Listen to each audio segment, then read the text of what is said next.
Greenfield City Council meeting, edition May, it's today the 20th. All right. So thank you all for being here. If you're interested in public comment, the sign-in sheet is over here. You'll have 3 minutes. And if I could have the folks in the back just quiet down a little bit so we can hear. Thank you. If you do public comment, when you come up, you push the button and you just have to state your name and where you live for the public record. And if you don't, I'm going to remind you. So I appreciate everybody for being here this evening. This meeting is being recorded by the City Council and the Greenfield Community Television GCTV9. If any other persons present are doing the same, you must notify the chairperson at this time. All right, our new reporter, glad you're here. All right, so now we're going to do roll call of members. Councillor Golub? Yes. Ooh, sorry. Councillor Gordon? Here. Councillor Dilmuth? Here. Councillor Bottomley is absent. Councillor Bullock is absent. Councillor Williams? Here. Councillor Bolduc? Here. Councillor Webb? Here. Councillor Brown? Here. Vice President Garrett?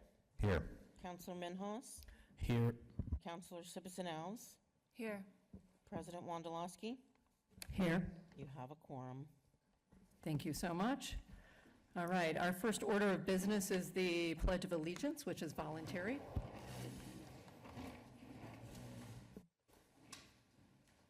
I pledge allegiance to the flag of the United States of America and to the republic for which it stands, one nation, under God, indivisible, with liberty and justice for all.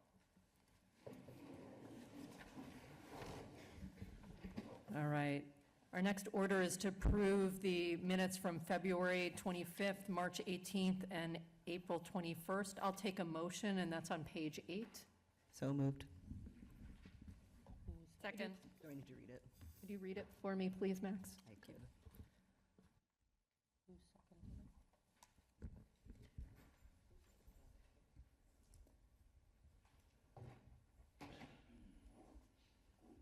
On page 8, what am I reading?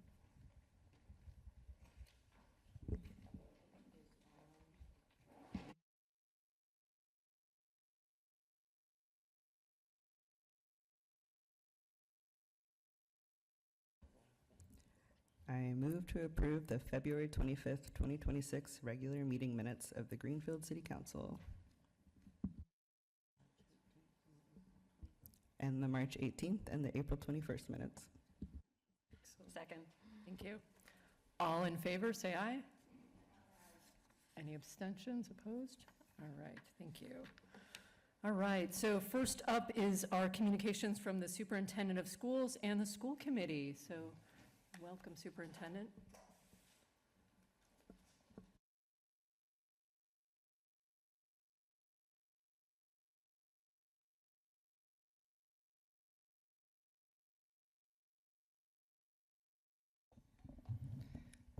Hi, good evening, folks. Hope you're doing good. We've got a few cool highlights to report and then some updates for you. So this is back on May 8th, but our GHS band earned a gold medal at the Great East Festival down at the Springfield Mass Mutual Center, and our middle school won the silver. So congratulations are in order to our band. They're phenomenal. They're doing the great work. We also had a concert last week. There's our GHS GMS concert. They were great. I hope you were able to catch them. And then starting tomorrow, every Thursday for the next 3 weeks, each of our elementary schools will also be doing their individual band concerts. So if you've got kiddos, go check them out. They're real cute, and they do great stuff. We also want to recognize and honor one of our GHS students, Jane Schofield. Worked with Quabbin Mediation, active bystander training and developing the skills, and won the 2026 Peacemaker Award with them. So congratulations to our student. And then last from me, I want to promote to you all that we, school committee, formed a long-term facilities use advisory committee It's a mouthful, but the intent of that committee is actually to work and partner with you all, with also other community members, parents, staff members, to really think about what our facilities are looking like long-term for the schools, and to do the necessary planning work and diligent, like research-based planning work that we need to do to make sure that our facilities are meeting the needs of the town and of our students. To that end, we are getting ready to start finalizing our recruitment materials for that, so soon you might see some advertising asking you to submit your interest to be on that advisory committee. And again, this is open to members of the public, this is open to parents, this is open to staff, this is open to you. And we will be doing some targeted recruitment to make sure we've got people representing planning and other, important boards that have stuff to do with city buildings. But I wanted to make sure that people knew that that was happening, that that exists, and that we'll be doing work between now and next May to get a plan together. So if you're interested in that, be on the lookout for information. I'll turn it over to Roland. Thank you. You have in front of you our enrollment statistics as of the beginning of May, which really would have ended obviously at the end of April there. I'm down 4 students. We're working on, our school committee did just ask last week, where did those 4 students go? So we will find, we told them we will get them the answer. We do know where they went, but I don't have that for you tonight. But we always know where people go. They either move, right, or unfortunately, they come in, they come out during the course of the school year, so that does happen. But you can kind of see the trends pretty steady for the most part over the course of the year. We've had a few things going on as well. Chair Sexton mentioned a bunch of those, and we're really proud of our students. Our baseball and softball teams are competing in the Western Mass Tournament, and one either the other night, last night I think, and it will be playing tomorrow night. I believe both are in the semifinals for that. So congratulations to them and good luck. We presented last week to our school committee about electric vehicle chargers. Some of you may have caught some of that. Kind of an initial topic of conversation for them. There are grants out there for public buildings and municipal buildings. So we had a presentation. They're getting some more information for us. No decisions were made last week, but the possibility would exist where we potentially at the 6 schools, if so chosen to do, could put in up to 2 level 2. I don't know much about electric vehicles, so forgive my ignorance on that, but level 2 chargers, I guess they're not the super fast ones, but they charge your car in that sense. And you could make you could make some money off of that, but they would go in for free, up to $50,000 per site. So if you look at our packet of materials from last week, you can see some of the locations that they're talking about, and still to be discussed with the school committee, but something that is out there. Because who doesn't like anything for free, right? In that sense, given what you're going to be going through, obviously, with budgets. We all know that, and what we're going through as well. Want to let you know that we found a lost sculpture. And it may not really have been lost, but this is a sculpture called The Birth of an Idea, given to the Greenfield Public Schools in the city of Greenfield by Homer Gunn, who was an artist, unfortunately he's deceased, and who lived in Greenfield. 2 students went here 2 sons went here in the 70s, and presented the sculpture to the now old Greenfield High School. And then I guess it was never permanently fixed. So I received a phone call over the winter. We received an email that I actually spoke with the gentleman, James Fotopoulos. I don't want to say it wrong, but he is Greenfield High School class of 54.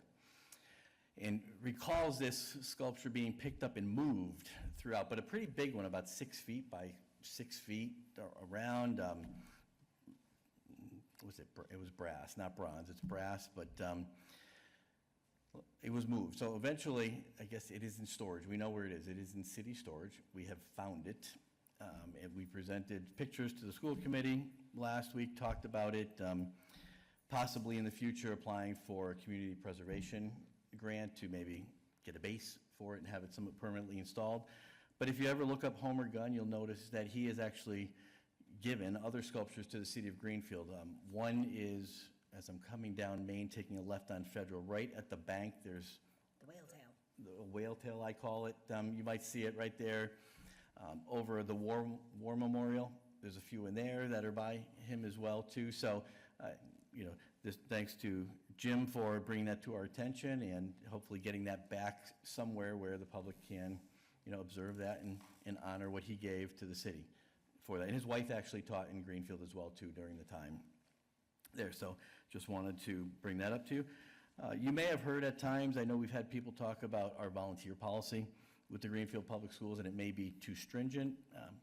Sometimes I'm not too sure if it's ever too stringent, but sometimes in this day and age, we have to cover ourselves a lot and really protect our students, right? They're our most valuable assets in that sense.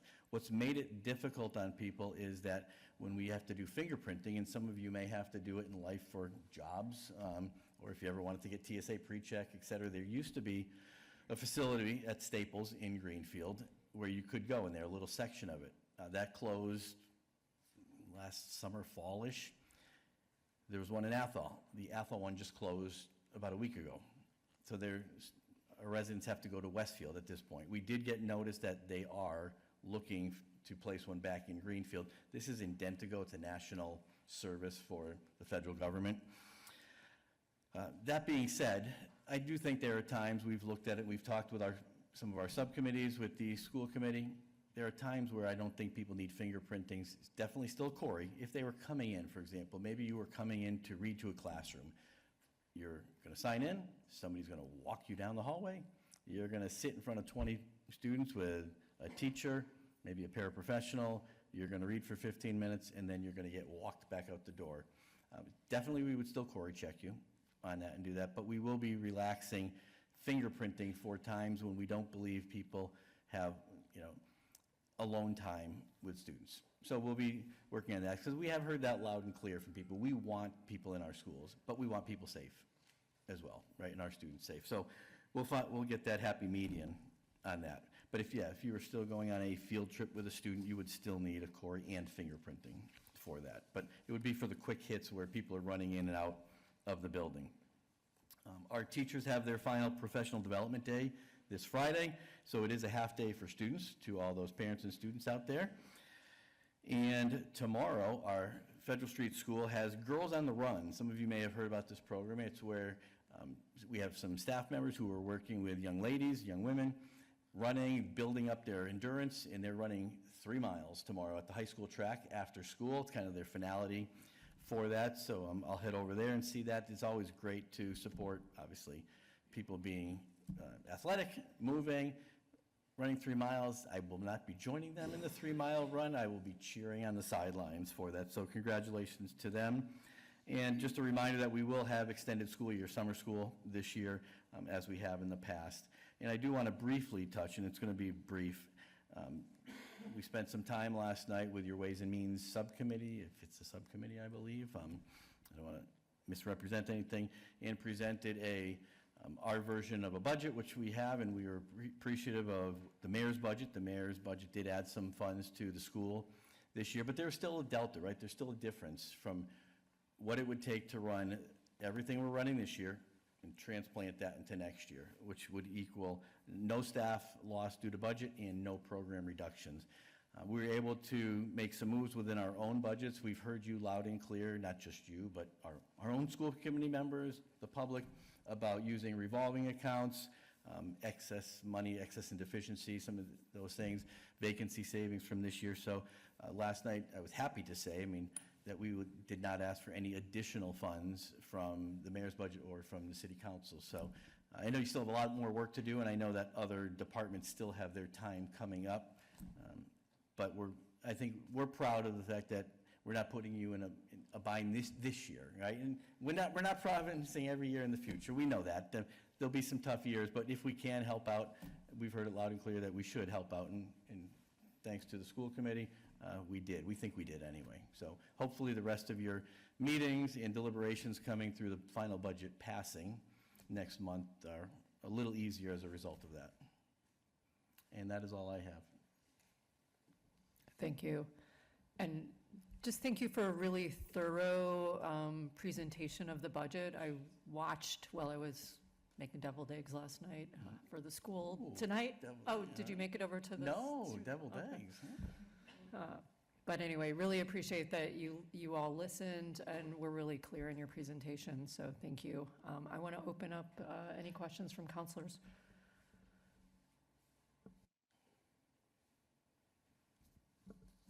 Dang, that was easy, you all. Good job. Thank you for all your hard work, really appreciate it. And we only have you for another month, right? I'll be here. Okay. All right, we'll keep grilling you. Thank you.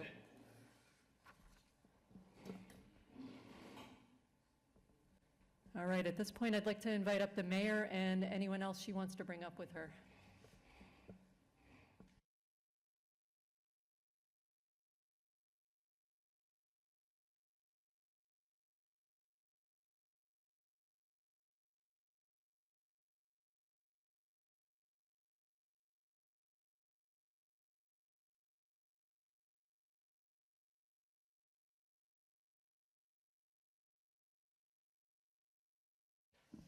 Hi, everybody. Just going to tell you first about Shelburne Road. Our staff has been looking at options for fixing Shelburne Road since the culvert washed out in April. The reality is that the whole road is crumbling. I went up there a week ago, and another large chunk of the road had fallen away.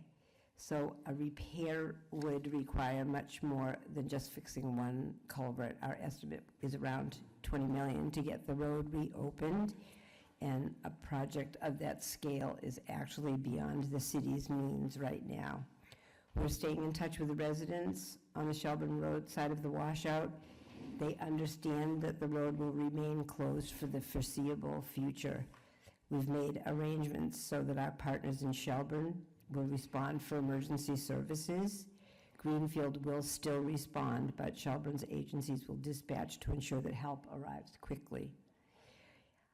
We're making sure that the residents continue to receive trash and recycling collection, and we are working on them to address some of the other headaches. Both residents have been absolutely lovely to work with, and I want to thank them for their resilience and understanding during this difficult time. Recycling. I'm happy to announce that our new recycling system is finally in action. We will be ironing out some of the wrinkles over the coming weeks, but I'm hopeful that this change will increase efficiency and reduce injuries among our staff. I also think the recycling carts are a nice upgrade for most residents. Collection with the new trucks is off to a good start. Most residents are following the guidelines for cart placement, and our staff are adjusting quickly to the new equipment. We know that some homes were missed on the initial round of cart deliveries. DPW is working hard to deliver those remaining carts. Residents who did not get a cart should complete the form that's linked on the city website, and we will deliver to them as quickly as possible. I want to thank our DPW staff for all their hard work over the past few weeks. This transition has been a huge undertaking, and they deserve our appreciation for making it happen. Budget meetings. Well, the budget meetings are still ongoing. We've heard from DPW, Public Safety, and the schools, and I want to thank the Ways and Means members for spending lots of nights, night after night, and we're working together to get this budget passed. Bee-Fest. We had a lovely Bee-Fest on Saturday. The weather was perfect, and there was a great turnout. I went down to Energy Park and heard some of the music from Mr. and Mrs. G, as well as Twice as Smart student singers. I love that event, and it continues to grow. I want to thank the 45 volunteers who made this year's Bee-Fest possible, and also want to recognize Sandy Thomas, who is stepping down from organizing the Bee-Fest. She founded this event 16 years ago and has nurtured it, and also gave me a set of antenna. She's a wonderful person, and introduced this whole thing into the community. Thank you to Sandy. That's all I have. I'll take any questions. Thank you, Mayor. Questions for the mayor? Councilor Gordon. Good evening, Mayor. Thanks for being here and for all the updates, as always, particularly in the middle of this very challenging budget season.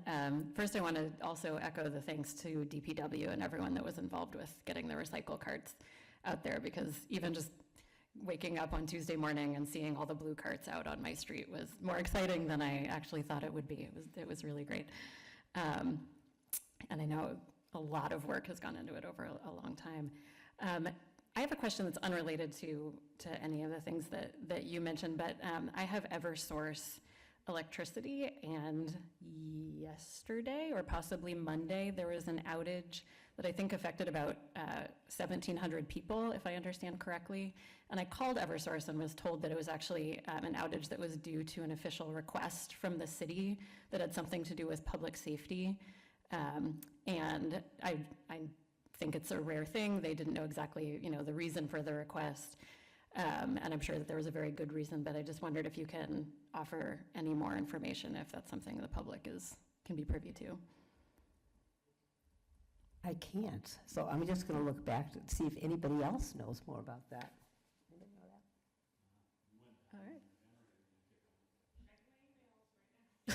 that? All right. Well, you can see from my face that didn't come from us, that was a request. I actually hadn't even heard that many people were without, and that's what Eversource says. I'll track it down and find out.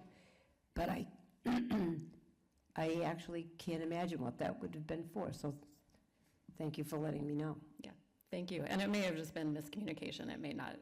They did say it was a public safety request.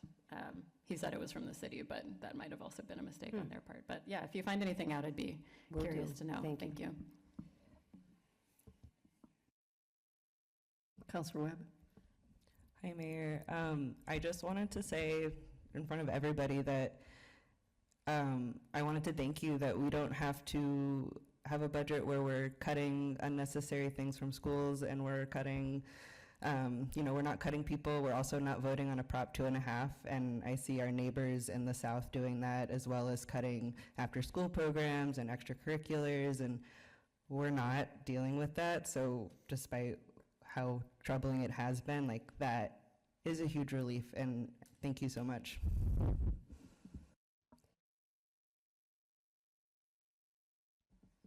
Mayor, I have 2 questions, if no one else has anything. The first, with the sewer overflow discharge the other day, just wanted to get a sense of how we're going to make sure that those don't happen, and kind of what the process will be to right that ship. So on that one, I think I probably would defer to Paul Newell, but in general, a lot of the sanitary overflows have been, during heavy rains. This was not related to that. I think it was things that were just stuck, and I don't know how it got there. If you need a better explanation of that, maybe Paul could explain it. I actually went down, I saw them working the next day, and they were still sucking stuff up out of there, and I don't know why it goes in there. Do you want me to ask Paul? I think he's here to come up. I actually worked at a wastewater treatment plant in the chemistry part in high school and college, and you were right, stuff gets stuck. I remember hearing what it those was. stories. That's what I heard. And we don't want to talk about it because that gets gross, but. Okay, fair enough. But, as we're moving into an era with a lot more torrential rain, it's something that I think is important to be looking at our climate resilience and how we have the right infrastructure to not have sewer overflows. Right. So what you even spend on I&I every year, which you just voted to approve, I believe, we're looking at that because we're putting, when it rains, far too much gets in there, and that leads to more of the overflow. So that has been improving slowly, but I always have my fingers crossed when we have a heavy rainstorm. Thank you. Thank you. My second question is just give you a chance to give an update. I know we are all proud that we were able to switch our health insurance and work with you to get onto the GIC. How is that moving along? Are we all set? Well, yes, we just got the second thing back signed today, so we should be sending that in by July 1st. I'd like to thank all the union representatives as well, and one of our retirees that made sure that all got around for the second set of signatures, but that was just sent to Stephen today.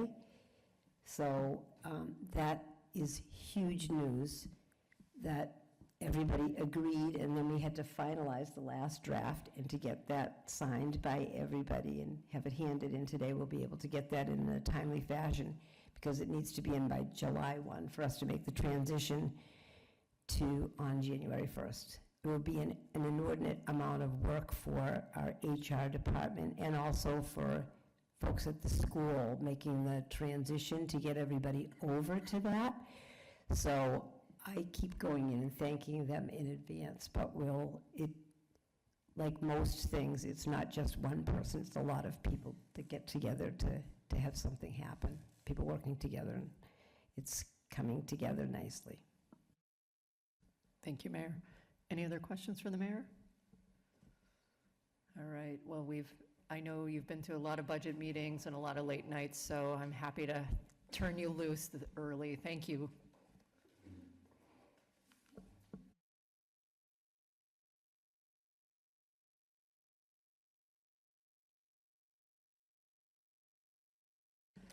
Great, so next we're coming to public comment, and we'll take both online as well as folks who've signed up here, and I'm gonna kind of bump back and forth between online and in the room. So first person we have is Allison Vanderwelden.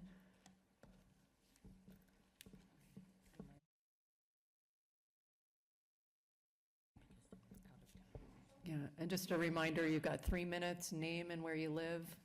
And we're going to take people who live in Greenfield first, so if anybody's not from Greenfield, we'll come back around. Thank you. Okay, sorry, thank you. Okay. So my name's Allison Vandervelden. I'm at 81 High Street in Greenfield. I use she, her pronouns. And I wanted to comment on the, proposed or discussed cuts to police budget. I'm gonna try to talk fast because I've got 2 hats that I wear in this conversation. The first one I want to just breeze through and invite any follow-up questions from anybody later. I run the Community Health Center of Franklin County. It's a $20 million organization providing healthcare to anybody who needs it. We are located on Main Street, and I have to say that practically speaking, it has been very, very helpful having, having our downtown business officers there to assist. They have rapport with a lot of the folks that we sometimes need to move along if they're not conducting themselves properly, or if they're making other folks uncomfortable. We don't really have our own resources necessarily, and just having folks who have these relationships already in place has been just very helpful for my staff and my team, and making it so that they're less nervous to ask for help when we need it in order to make everybody feel safe. We really want everybody to be welcome there, and so it's been pretty critical and helpful. The other hat that I wear is I am actually a spouse of one of those officers. And I want to just preface this by saying I'm not concerned at all for like her job security or anything like that. But I do get a perspective that I think is really not commonly received, just because I've had a chance to sort of see firsthand the work that the police, especially in Greenfield, are doing, which is not exactly what's happening in other places. We're really, really lucky here. I consider myself a progressive, but I do have concerns about cuts that could impact the most, like, useful progressive portions of that budget. I think the last thing to go is the, like 911 response sort of thing. And I think that there's always a lot of privilege at the table when we're talking about budgets. And I know for myself, until I had a little firsthand experience learning and listening, I did not realize how many marginalized folks depend on these services and whose lives are made better. I'm gonna have no time, but I wanna just, one quick example. Knowing the person, there, a regular downtown who, can I finish this thought, or you want me to got it, okay. I don't know how serious we are about our 3 minutes, but having a relationship and having rapport with an individual allows, when something escalates, right, some things happen and there needs to be police intervention, it means that those officers can arrive with some benefit of the doubt because they know, right, an individual isn't likely to have a weapon or anything like that, or they do this regularly. So anyway, I just wanted to emphasize that any cuts should just really know what the impact will be, so. Thank those are you. my thoughts. Sorry for going over, thank you. Thank you. Maura Babineau.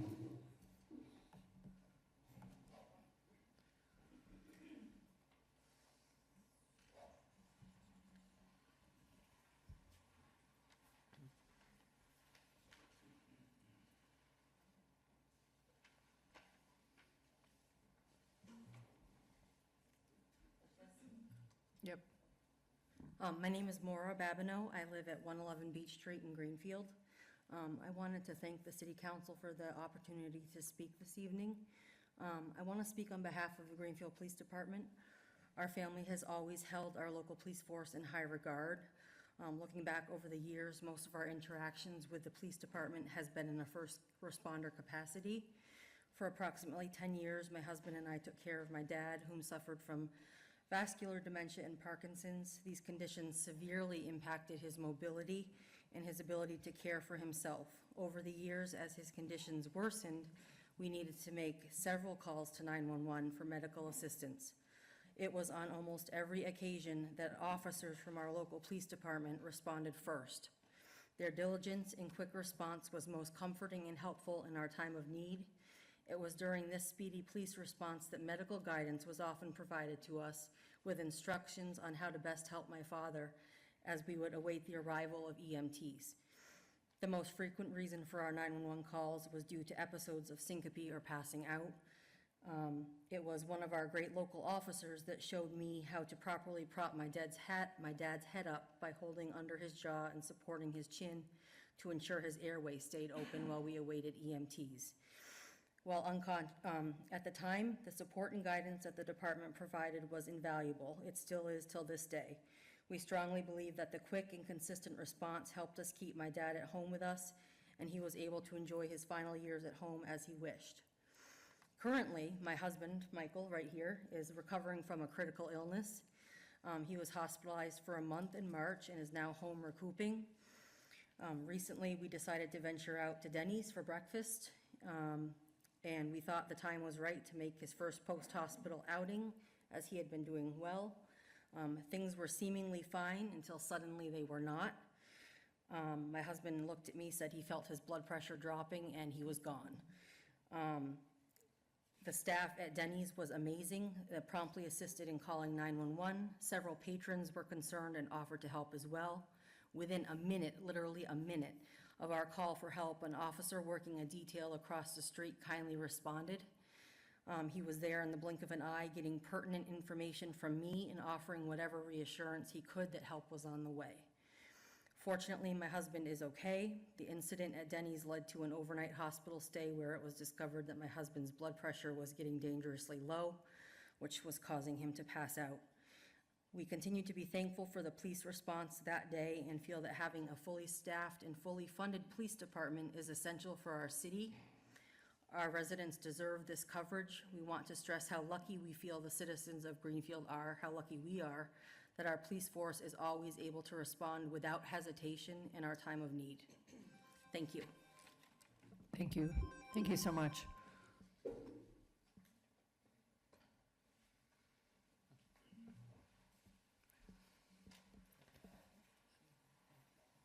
Eli Jarvis.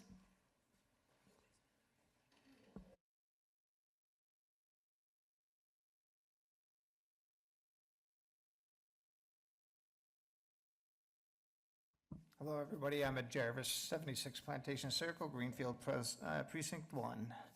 I'd just like to take a moment to thank everybody for your time and your dedication to the city. I sat in those seats, so I know what the hot seat that you're in. I was a deputy fire chief for the city of Greenfield, and now I'm the public safety chairperson. So, just like to say that our men and our women and our folks that provide our public service to the city do a wonderful job. I can guarantee you that these folks don't go to work every day thinking of, to give somebody a hard time, to arrest somebody, to give somebody a ticket. I mean, these folks are dedicated, and I know that they go to work and want to, at the end of the day, make a difference, a positive difference in somebody's life, and walk away with the gratitude that they have done so. So I'd like you to keep that in mind, that I know I did for 30 years, go to work and wanted to make a difference, a positive difference in everybody's life that I touched. So I'm on behalf here saying, please don't cut these budgets already thin as they are. I heard that the school department had made leaps and bounds in digging down in the coffers and doing what their part that they could do to save budgets. Just a quick recap of the last 24 hours of the fire department. Now, keep in mind that when the fire department responds, most of the time it's a multi-agency response, that you get police and fire along. The last 24 hours, the fire department did 10 to 12 primary ambulance calls. They had a gazebo fire at GCC today. They had a motor vehicle into a telephone pole. They had a motor vehicle accident with entrapment. They had over 20 EMS calls that they went on. We responded to, we had multiple mutual aid ambulances in the city because we weren't able to handle what we had for ambulance calls, and neither were AMR. So we had mutual aid coming in. If you stood there and waited for a mutual aid ambulance while somebody was in pain, like I did for 30 minutes one night out in the Meadows, a gentleman with a broken hip waited 30 minutes for an ambulance to come, mutual aid. It's pretty painstaking just to watch that person, and you can't do nothing for them, and you're helpless. So we need to keep our budgets intact. We need to keep our men and women and all of our folks working, and keep them funded. We've cut the budget. There's no place else to cut it. If money's taken away, it's going to mean delayed responses. Maybe they don't get the help that they want. And I just wish, I hope, and I always looked at it when I sat in your seats, that yes, I was for Precinct 1, but I had to keep in mind the whole city. There's 17,000 voters in this town, so even though I had 50 emails from Precinct 1, I had to think of what everybody else wanted in the city of Greenfield, the 17,000. Thank you. I know my time's up. I heard it. Thank you so very much. much for your time. Next, I have Empress.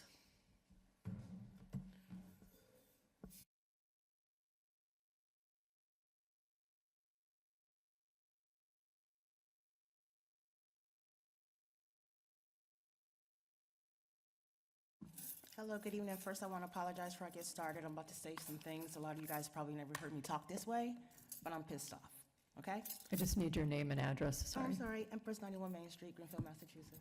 Thank you. You're welcome. This is regarding statements from the April 13th Human Rights Commission meeting. At 102, Paul stated teachers of color should be leading the anti-racism bullying coalition, but there isn't any, not one, seriously, throughout the whole school system, and there's no vision to have teachers of color. Throughout that conversation, he laughed at least 3 to 4 times.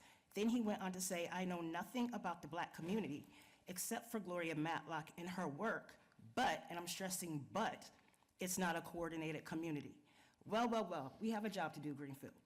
I am calling on the mayor's office, city council, teachers union, school committee, PTO members, all public officials, and all community members, regardless of party affiliation, to come together and remove this individual from the Human Rights Commission. We don't have a large representation of educators of color, that is true. However, we do have educators of color who educates our children.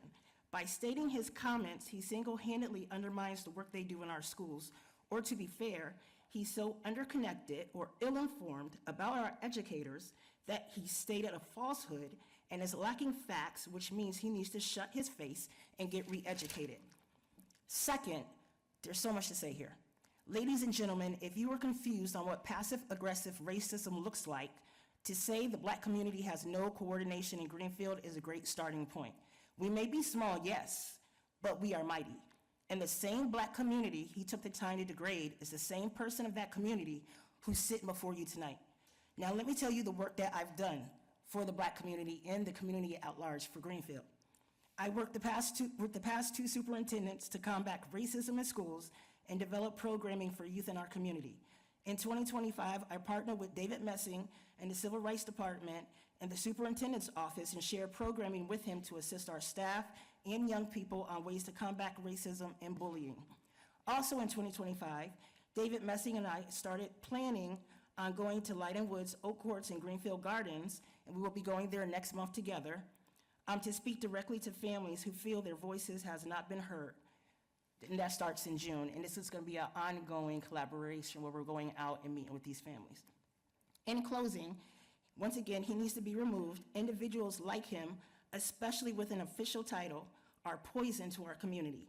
I'm not going to stand by and allow him to destroy us. Let's band together in strength and unity to let him and people like him know enough is enough. Yes, there is freedom of speech, but there is not freedom of consequences. Thank you. Thank you. I'm going to go to online. My first person is Alan Constantine. So Alan, feel free to unmute yourself and name and address, please. It says, hello, can you hear me? Yes, No? we can. Yes, we can. Well, thank you. My name's Alan Constantine, and I'm a 50-year owner of apartments in Greenfield and the president of the Landlords Business Association. Okay? I live in Gill, Mass.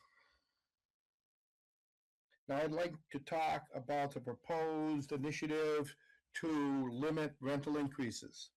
And I have two big problems with it. One is, of course, the inability for building owners to raise the rent as necessary. The other is it will stifle rehabs of older rental property in the town of Greenfield. Okay.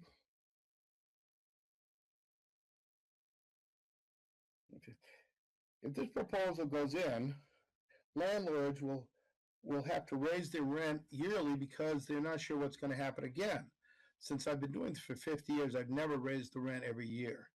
But now, since I don't know what's going to happen the year after, I'm going to have to. In many years past, I've had tenants who have had problems financially, medically, and I wouldn't raise the rent for a very long time just to help them out, knowing that eventually they'd move and I'd be able to recap the rent to the proper amount at that time. Now that can't happen. So I can't be a nice guy anymore, and that's wrong because people in my position should be able to help people as necessary. There have been years I hadn't raised the rent for tenants for the longest time because I just didn't have to. But now this proposal says I'm going to have to. Okay, now as for the rehab in Greenfield, if you look around the town of Greenfield, you'll find many, many older houses that have been rehabbed and have a great job done to them. People put a lot of money in knowing that they're going to be able to get their money back in rents in the future. As this goes in, if I buy an older house with lower rents, I can't raise the rent back to where it needs to be for me to be able to put any money in it. And this is going to stop rehabs. The only thing that's going to happen is people will be able to buy a building that's not an apartment house of any type and put apartments in it, and then they can pick the rent they want. Now that's ludicrously unfair. So, you know, that will really hurt the town of Greenfield a lot because now we're going to have a lot of derelict apartment houses that need work that people just won't put that money into them.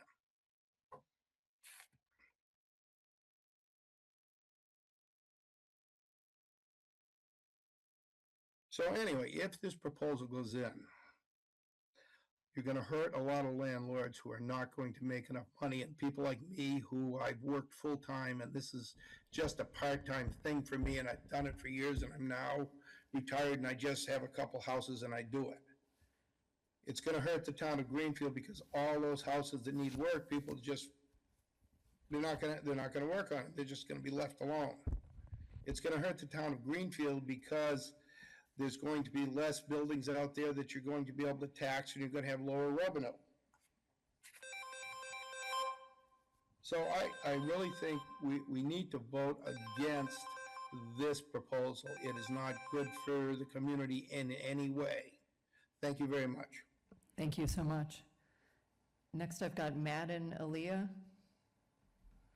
Hi, I'm Madden Aaliyah. I'm a homeowner in Greenfield. I live on Pine Street, and I'm also a business owner down in Hampshire County. I enjoy living in my house. I love living in Greenfield, and I also see my house as an asset, and I want to see it increase in value over time. And I'm very aware also of how much of my taxes and income go to social services and welfare in the state and municipally. I really want the city to do well, and I want there to be less of a dependence that Greenfield has on welfare and social services, and I want to see less need for crisis intervention, especially for homelessness and addiction. And we know statistically that those are things that are tied directly to housing stability, and a lot of money goes into those here. The financial situation of renters affects me directly and affects homeowners and our property values, because Greenfield needs to be a city where people can afford to live and start businesses and spend their money at businesses, and because a healthy economy isn't stagnant, right? That's like the JFK thing, is that a rising tide lifts all the boats. If you want to tell me we have a thriving economy in Greenfield or a thriving job market in Greenfield, then we should walk down Main Street together, because I don't see that to be true. And I think the problem with an unregulated housing market is that it benefits a really small group of people, which is property investors. And furthermore, the investors actually, if they have multiple properties, have tax incentives to raise rents and keep them empty to offset earned income on other properties. Also, the economy we have just isn't stable enough for an unregulated housing market to work successfully, because we don't have movement on all fronts. We don't have the wages or jobs increasing at the same time as we have a really, really rapidly increasing cost of living and inflation. I want to make a case for rent stabilization for a more affordable housing market that benefits all of us, because it allows more money to circulate in our community. And I think that our community really needs more circulation economically. I also think that providing more affordable housing and rent stabilization provides an earlier intervention for problems that are way harder and more expensive to solve at later stages, which is where we end up with when we're looking at homelessness, we're looking at addiction. I don't want to see the city fall into this like more conservative trap of refusing to provide resources upfront because it's like communist, which it is not, and then having to spend way more money later on, which I think is the status quo in a lot of communities like ours. I also think that the threats that landlords are making that they say will happen if there's rent stabilization are already happening, right? Rents are already increasing, landlords are already not making repairs. The market is really out of control because it is a limited commodity. And I push back against the idea that all of these things are going to suddenly pop up when we have any type of stabilization. And I also think landlords coming and saying that a regulated housing market would take away their ability to be a nice guy is exactly why we need a regulated housing market, because whether or not you get to live in a house that is safe and have shelter and that doesn't gouge you year by year should not just be dependent on someone's mood. Thank you. I'm going to move back to the room, and next I have up is Al Norman.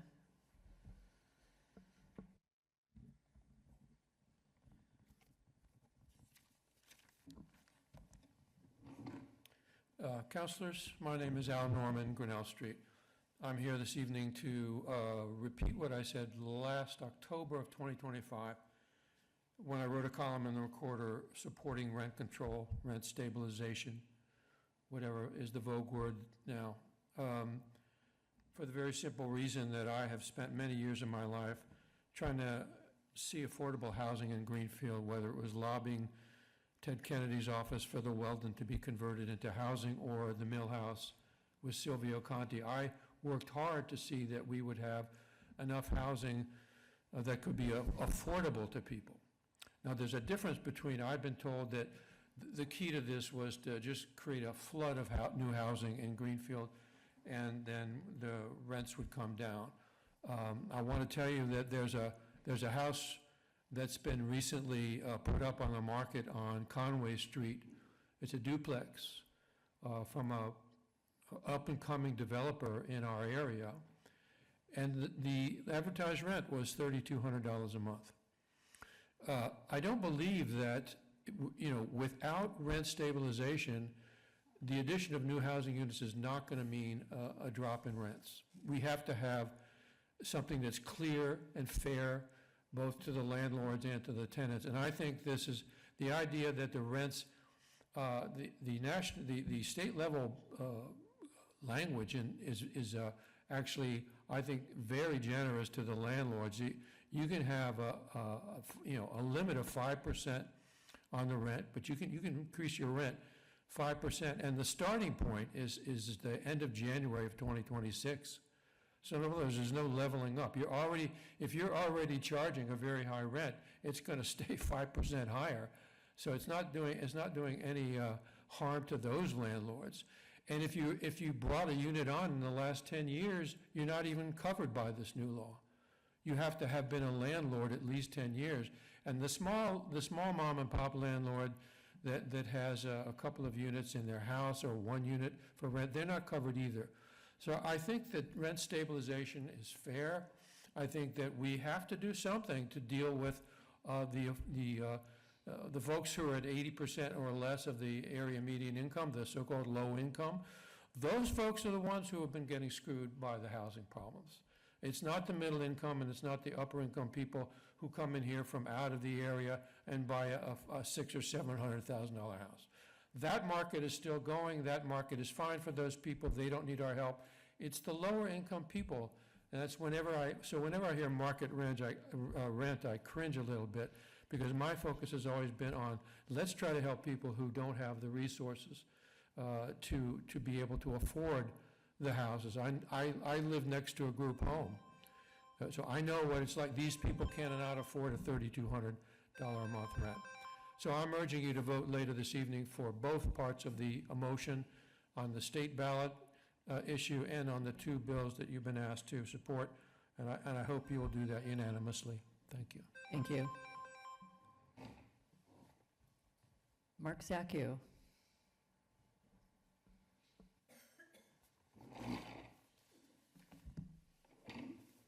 Hello. Thanks for hearing me.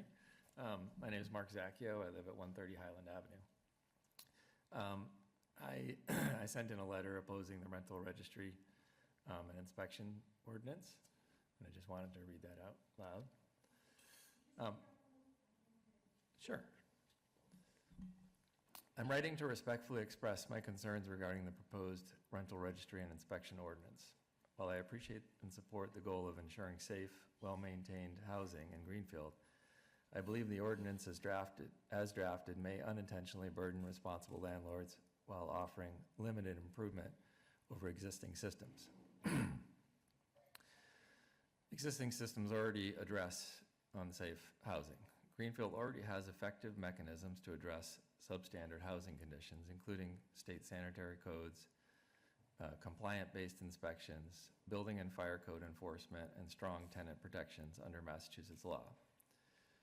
The ordinance even itself acknowledges that complaints must be investigated within 30 days through the Board of Health. Strengthening these existing tools may be more efficient and less disruptive than creating a new regulatory structure. The ordinance places new burdens on responsible landlords. The proposal applies uniformly to all landlords, regardless of their compliance history. Many property owners already maintain their buildings to high standards and have no record of violations. Subjecting these owners to the same level of oversight as problematic landlords may not be the best use of city resources and could create unnecessary administrative and financial strain.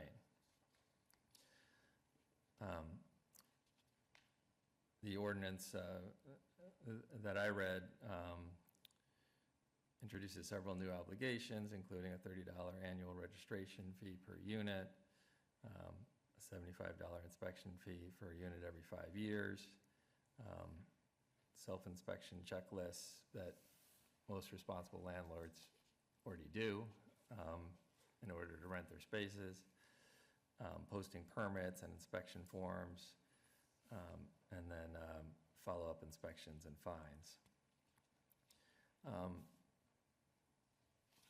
For me, just the administrative effect of having to register every single apartment that you have and going through this inspection process, as well as the cost, is significant. I believe that a targeted approach would be more effective. A broad uniform oversight system may not be necessary, and we don't think it is. Many landlords already maintain their properties responsibly. Let's use a more focused strategy, one that directs enforcement towards genuinely problematic properties and dissuades irresponsible investors. This would better protect tenants while allowing the majority of respectful, law-abiding landlords to continue managing their properties effectively. Great, thank you so much.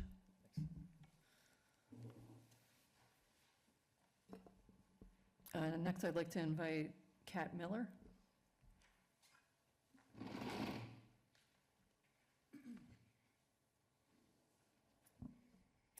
Hello and good evening. My name is Kat, and I've lived in Greenfield all 43 years of my life. I've had exactly 4 addresses. The one I have now, a duplex in which I rent one half, has been mine for over 16 years, approximately 40% of my life. My cat, who died back in September, lived her entire life in this home. I see her in every corner, room, and comfy blanket strewn about. I cannot imagine ever leaving this home, leaving behind the physical reminders of my beloved companion.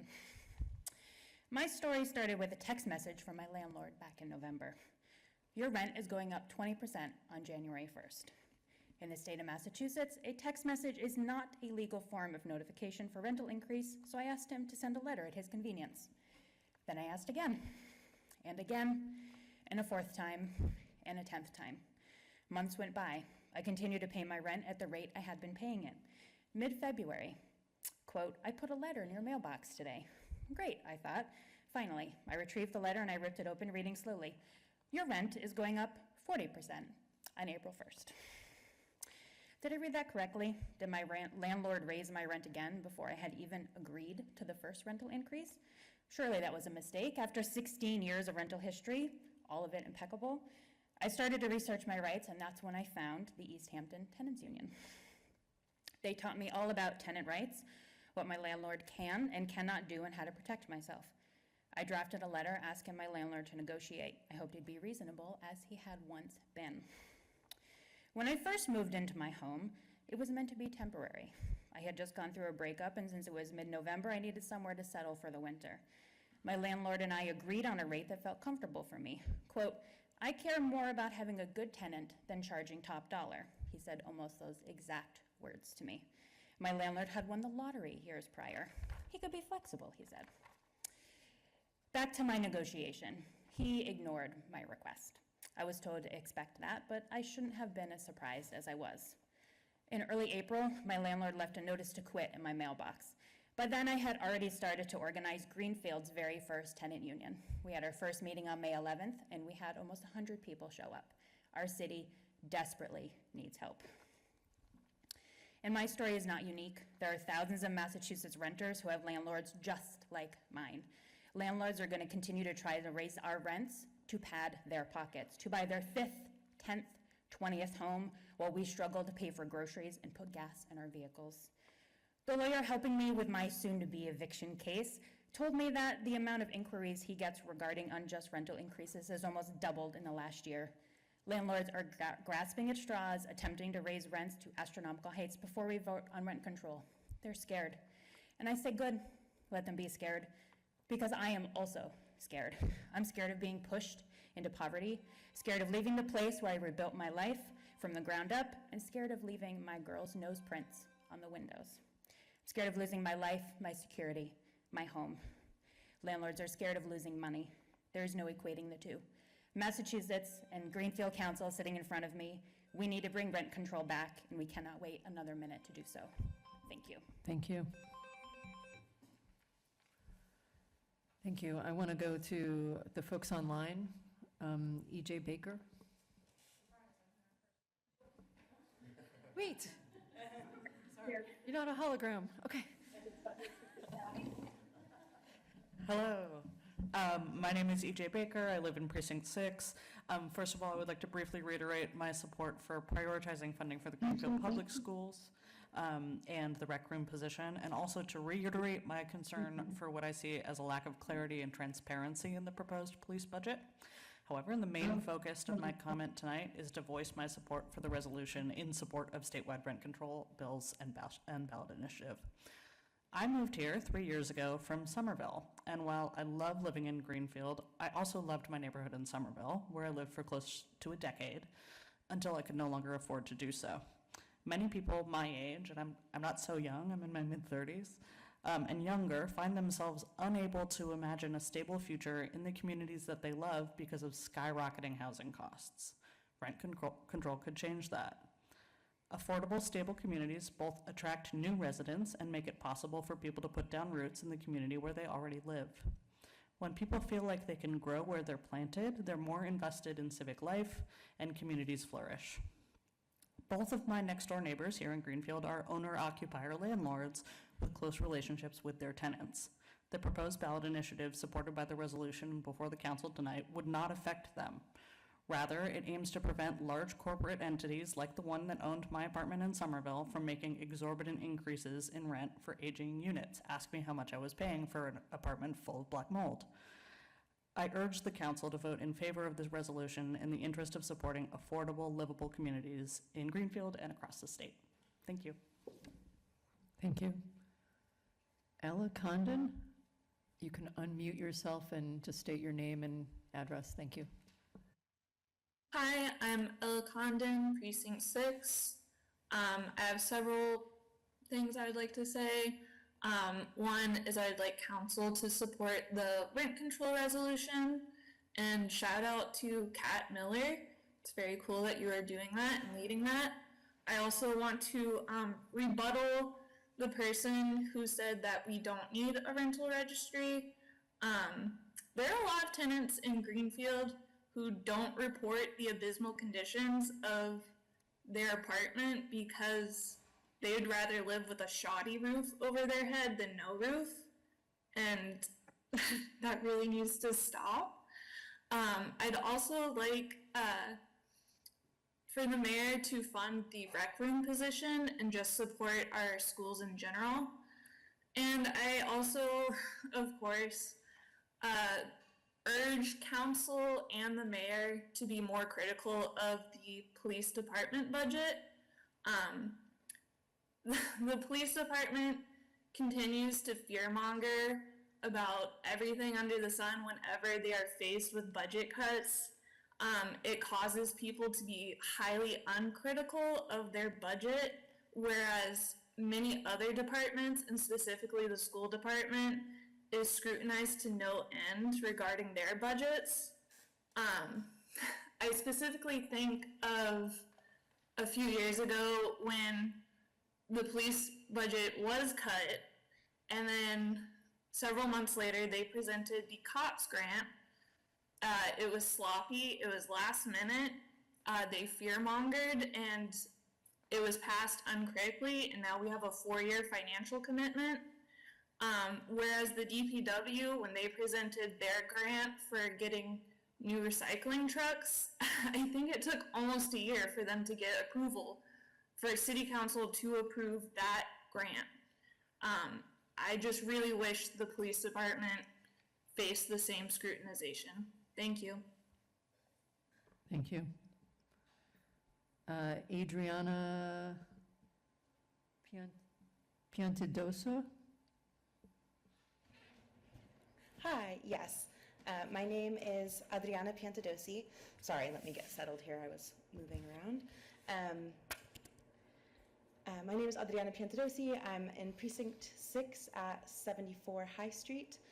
I've lived in Western Mass for over 2 decades across Hampshire, Hamden, and now Franklin County. I'm a new Greenfield resident as of this month, and I'm thrilled to be joining this community, and I'd like to voice my support for the rental resolutions, an act enabling cities and towns to stabilize rents and protect tenants, and an initiative petition to protect tenants by limiting rent increases.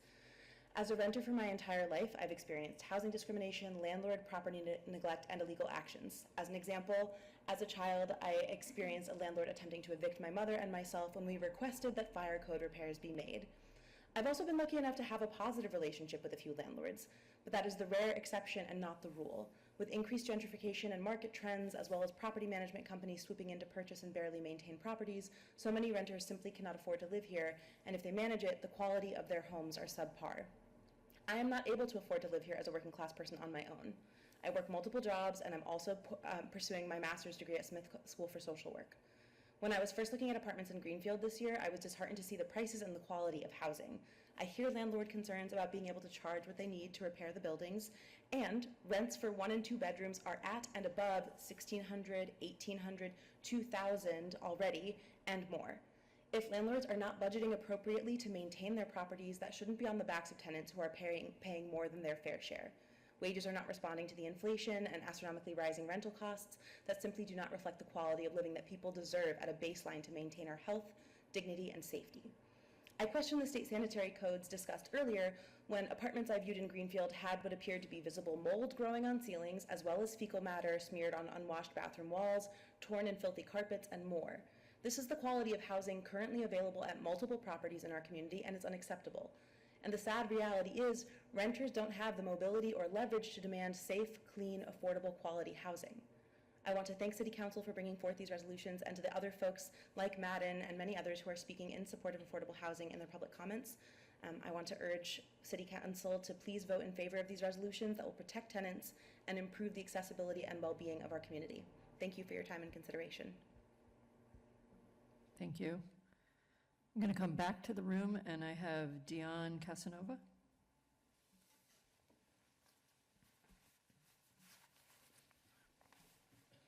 Hello, everyone. Thanks for having me. I'm Dion Casanova. I'm the Franklin County lead for the statewide rent stabilization ballot question. And I grew up in Greenfield. I lived in Conway Street, Lyden Woods, Greenfield Gardens, Deerfield Street, and even Hope Street with some friends when we were couch surfing. I graduated from Greenfield High School in 2019, and I have a college degree. I recently had to move away from Greenfield because of the rental increase that I was facing. I didn't want to experience housing insecurity, so now I have roommates. And along with everyone that I graduated college with, and some folks that didn't go to college, we all have roommates, and we're all in the same age group, and no one can afford to live on their own because of the insane prices that landlords are charging, and also the lack of high-paying jobs in the area. So I support rent control because I want to establish community. We really like Greenfield. We all were Greenfield Green Wave athletes. Like, I love the city. I love coming here. I love supporting local businesses. I just can't afford it. So I look forward to a future where I can raise children here and have a family here and be happy in a place like Greenfield. I just don't know how we could do that without something like rent stabilization, so people are able to break the chain of struggle that they've been experiencing for so long. I heard someone talk earlier about not being able to be a nice guy as a landlord anymore with rent stabilization being in effect. This is not an attack on small landlords. This is simply just a cap on how much rent can go up every single year. So in between tenants, the rent can still go up 5%, and it's a 5% increase every single year. So if people haven't raised their rent in 2 decades, this is not going to hurt them at all. Although I work for the state campaign for rent control and I no longer live in Greenfield, I really do admire the resolution that is being proposed to the city. As someone who has a poli-sci degree and is like nerdy, I'll try to keep this short and brief, but basically a quarter of the city earns less than $28,000 a year. And close to 40% of renters in Greenfield are living in cost-burdened environments, which means they're paying more than a third of their income on rent. I think that's outrageous. About 62% of all the households in Greenfield qualify for some kind of federal assistance. that's a very high number for such a small town. So I don't want to like bore everybody. I just really urge the city council to vote in favor of the rent stabilization, and I think that I'm open to having conversations with all of you in the future. Thanks for your time. Thank you. Susan Wargaftic.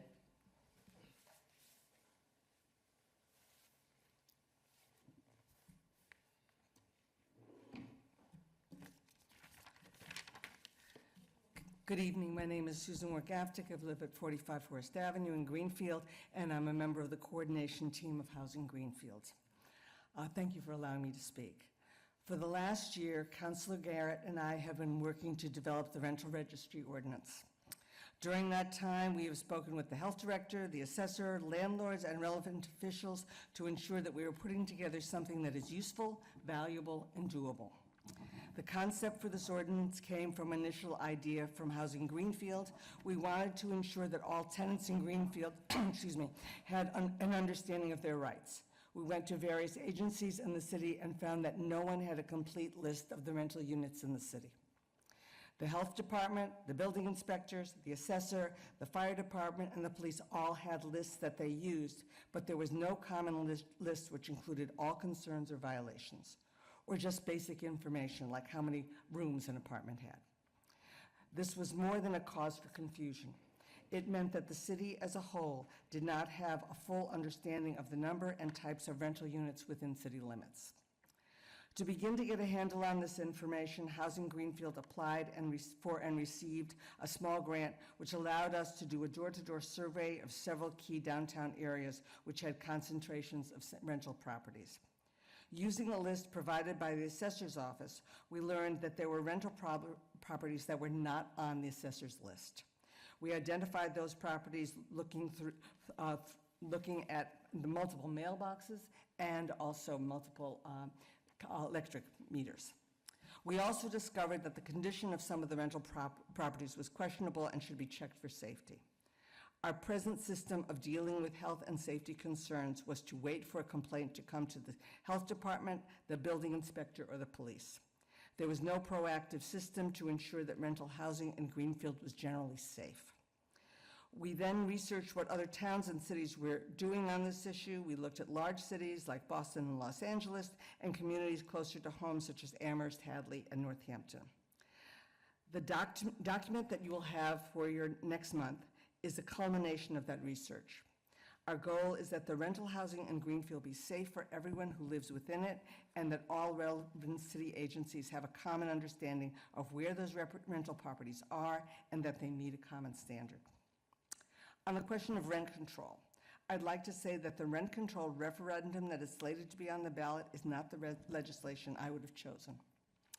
My first choice would be a local option with the possibility of a rent control board that would work to ensure that renters and landlords have an opportunity to respond to issues. That being said, we've had no rent control since 1994, and that has not prevented the housing crisis we were in, and it only puts renters in a more precarious financial situation.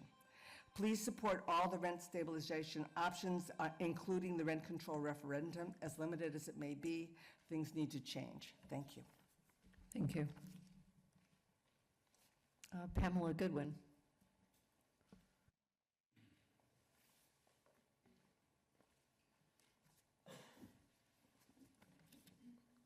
Good evening, councilors. Pamela Goodwin, 54 High Street. As a member of Housing Greenfield, I am in favor of the rent stabilization. I ran around getting tons of signatures. I guess Western Mass was better than the central part of the state and the eastern part of the state, which was shocking to me, but we did a good job, and it did protect landlords. I read it very carefully. We had landlords sign in favor of it. Secondly, I also am in favor of the rental registry that Ms. Wargaftic just talked about. And we've worked hard on that, and I know that Councilor Garrett and Susan and other people, and there's a huge need for that. And as everybody knows, you know, I never can figure out why this has become such a battle about we want businesses or do we want housing? Or do we need parking, or do we need housing? I don't understand why we can't have it all. And that's the way I look at things. And it's become such a contentious, divisive thing in the city that it's annoying me. Secondly, we are the center for Franklin County. We get people, and I have a heart for the unhoused and the homeless people. I've taken care of many of them on a regular basis. But when we have no houses for sale for a family to even come in here, because that group home and this group home and this shelter and this over here, you know, that's a big problem. We're looking for people to find, even if they want to come to Greenfield and live here and commute to go to work, that's a problem. And I have a problem with how much of these services are used. I would love to see a shelter that requires not drugs and alcohol, but that would require them to take care of that and get onto a different drug and then get off of that drug and then get some rehab going on. I want to compliment Councilor Gullub because I watch A&O, and boy, has she been training all the new city councilors in great depth. She has spent an inordinate amount of time. Ways and Means has bent over backwards with meeting after meeting, so people should read those or study them or see them after the fact, because if you're unaware, we have a bare bones fire department. We have 5 and only 5, and when the ambulance goes out, which we heard how often that is, there's 2 to 3 firemen that get on that ambulance because the AMR is already out. I drive up and down High Street, and the other day there were 6 ambulances. You can't fit 6 there. They were lined up, waiting to get into that ER.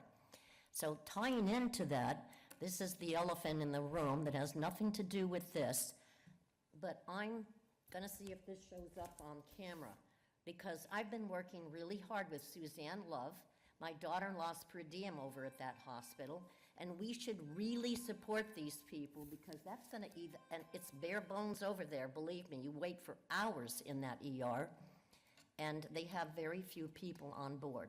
So support your local nurses. Thank you. Thank you.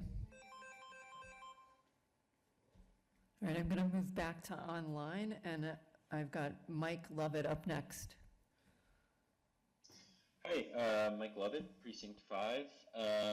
I want to advocate for the support of the rent control ballot. I think anything that is going to protect working people from levers that the ultra-wealthy can take advantage of is something that Greenfield should stand for. This is a housing crisis, and this is going to be one of many things that need to be done in order to make sure that people can afford to live in their home and stay there and keep communities intact. So I co-sign so much of what people have said, and I guess just want to underline the importance of Greenfield as a community standing for that, and sending a message to other towns out there to stand for something like this too, and to protect their own community. And I hope, for folks that are opposed to this, I hope there's the recognition that people are being squeezed everywhere, and there's got to be some sort of relief. It does not seem like that is on the horizon. So I hope you're as fervent as in advocating for a minimum wage increase or something else to help people keep pace. But otherwise, it's really putting so many people in jeopardy. So I'm glad that the City Council is taking it on, and I hope they adopt it, and I hope Greenfield can kind of be an example for everyone else to do the same. Thanks. Thank you. Jordy Harold.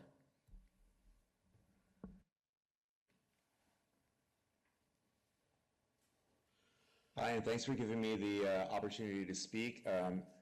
My name is Jordy Harold. I own property on Bank Row in Greenfield. I live in Northampton. I've been involved with the Greenfield community for the last 17 years or so now. And I'm not the landlord for very many apartments at all in Greenfield. We have 6 units, but I'm mindful of the many things that the proponents for the rent control ordinance have been speaking about, and I understand those. I know that in our own practice, our rents for existing tenants are minimal, fall below the threshold. That said, one of my problems with the statewide ordinance, and as I believe would be reflected in Greenfield, is that there's no provision for landlords to increase a rent in between tenancies, and that's problematic when we're in a situation where our rent increases may be only, I'm picking a number out of the air, but $25 or $30 a year, and then we are keeping a long-term tenant at little or no rent increase, and then when we get to a point in between tenancies, there is no chance, by the way the ordinance is written, to make an adjustment.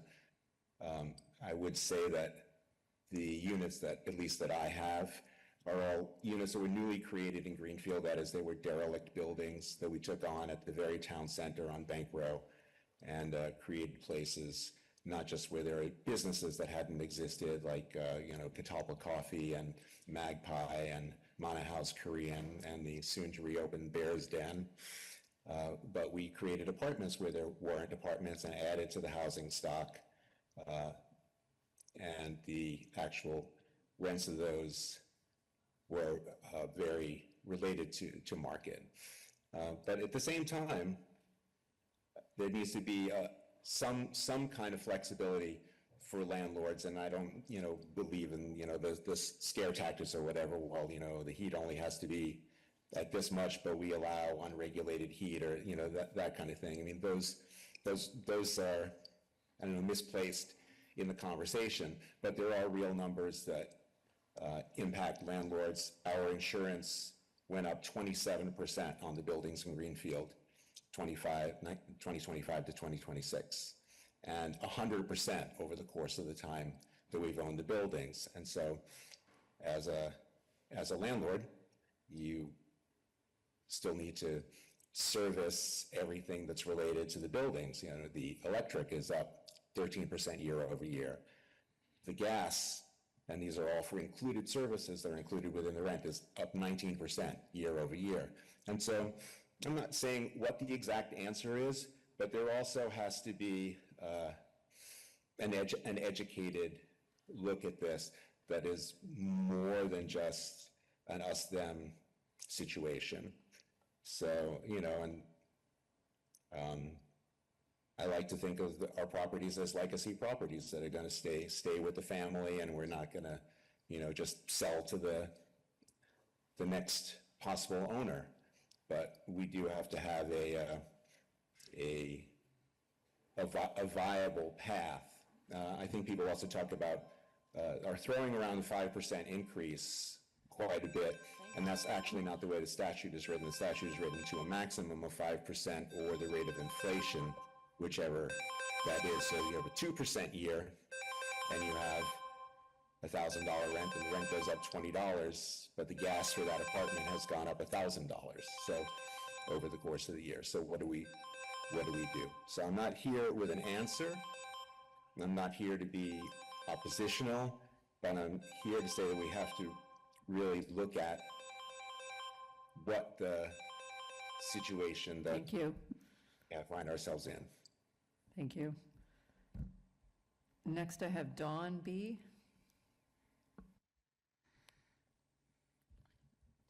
Hello, I'm Dawn. I'm in Precinct 6 in Greenfield, Chapman Street. And I just wanted to talk about what everyone's calling rent control. So back in the 70s and 80s, Massachusetts already started this. They did it, and in 1994, it was repealed. I don't know how many people know that or why it was repealed. They can look that up. So my question is, sorry, I'm with my son. My question is, what's different now with this proposal that will make sure everything works as opposed to what happened in the 70s and 80s? because in 1994, they nixed it. They said it wasn't working for all the reasons, you know, you can look that up. I just see us, like, this is recent history, and it's repeating itself. And I don't know. I don't think many people know that. So anyways, that's why I called in, and unrelated, Empress, if you hear this, I hear you. I hear you, and I hope others hear you too. God bless, and good night. Thank you. Ramona Latronica. Hi there. Can you hear me? Yes. We can hear you. Wonderful, thank you. My name's Ramona Latronica. I live at 8 Prospect Ave in Greenfield, Massachusetts. I have lived here for going on 5 years now, whereas before that I was living in the Boston area for about 10 to 12 years through school and my first career and everything like that. During those 9 years where I was living in Boston, I lived in about 6 different apartments. And some I had really good landlords, and some I had some not as great landlords. I'm really happy to have found kind of a home in Greenfield, but I am still a renter. And I'm calling in just to echo everything our fellow friends have said tonight with the rent control. I think Greenfield voting in that resolution to support rent stabilization and rent control would be a huge win for our community and for our state. You know, everyone's trying to kind of get by and work, and, you know, I have a good job and a stable job, and that doesn't mean that things aren't tough or aren't difficult. And I think having a little bit of control, knowing what my finances will be like as a renter, just allows me some peace of mind and some dignity as a member of this community. And so I really urge the City Council to vote through that resolution. Thank you. Thank you. I'm going to come back to the room. I have David Mascaratolo. Thank you. Good evening, folks. Good to see you. It's been a while. I want to talk a little bit about public safety, seeing them on the Public Safety Commission. I don't think I got your name and address. I'm David so sorry. Mascaratolo, 43 Country Club Road, Greenfield. This is my second term on the Public Safety Commission. It's been a whole bunch of years, and I'm proud of the changes that we've made. When I started public safety, there was 2 public safety commissioners 4 years ago, and it was quite rocky. Today we have 7, and I know I've had this conversation with Councilor Gordon, Councilor Brown, and others. I think we have a pretty good and pretty diverse public safety commission, so I'm proud of that. I don't think that there's a cop or a fire personnel that would ever want the school budget cut. I can almost guarantee that's a fact. But I think what we need to do is we need to make sure that things are done fairly, and things aren't done because of any type of political agendas or personal goals. People have talked about fear-mongering. This is, you know, I've been through lots of budget reviews, and lots of people come up here and talk either for or against different departments and different things. But I think facts are really important. And every time I've come up here, I've talked about facts. You can look these facts up. They're public knowledge. You can ask Todd. You can ask the police department. Within the last 24 hours, we had 45 911 calls. We have 4 officers on per shift. So that's about 2 911 calls. You know, that's a lot of 911 calls in 24 hours. You can do the math. We know that when we had a change with the mayorship, Todd came on board, and we started to see lots of great changes. Todd's office door is open. He takes calls, any public safety commissioner, any 7 of us call him, he calls right back. It's not a day later, it's not 5 days later, it's not 3 weeks later, it's within 5 minutes. His door is open and there's transparency. I don't think anybody can say that things haven't improved and things haven't changed in our community. We have a downtown police officer. We have community resource officer. These are things that we didn't have before. The police serve the homeless. They regulate traffic and keep us safe. I mean, if Todd had $1 for every time I said, give more tickets out for the speeders in Greenfield, and he said, no, we're all about education. He will tell you, I badger him about that all the time, but he says that's not the answer. I just ask you to be fair, and I ask you to look at the history and look at the facts, and please try to put political agendas aside. I appreciate your time and your hard work. Thank you. Thank you. Thomas Power.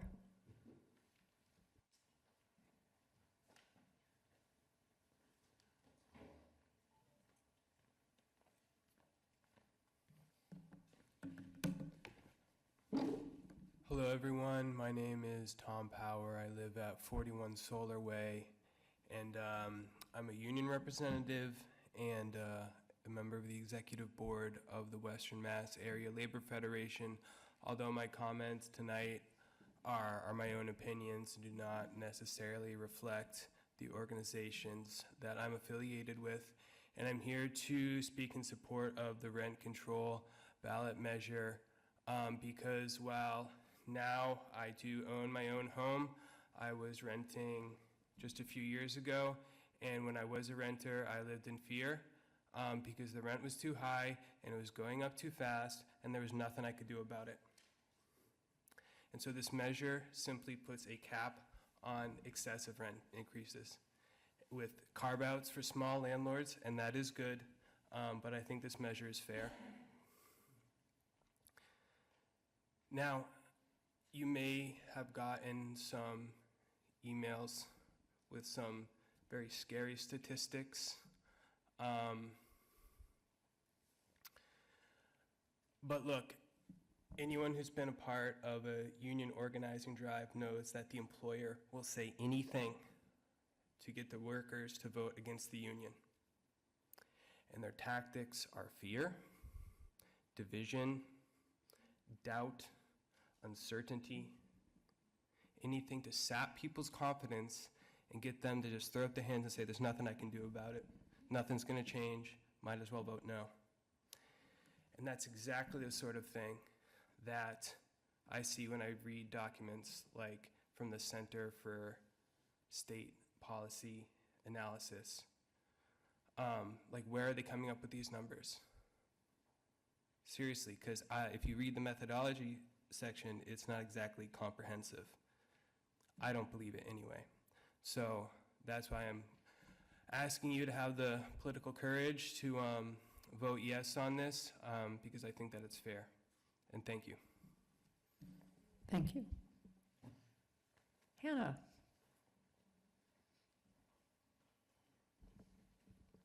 And while you're coming up, congrats on a great Bee Fest. Thank you. All right. I'm going to try not to talk too loud because I got really excited, but I'm going to have something to read. Hannah Reckshoffen, 400 Adams Road. Thank you all so much for the opportunity to speak. I really appreciate it.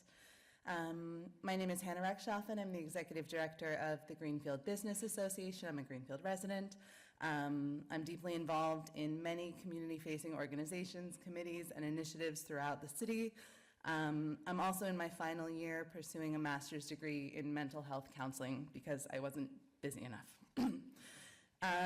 Tonight I want to speak specifically about the value of human-centered community policing in our downtown and the impact I have personally witnessed it have. It is our understanding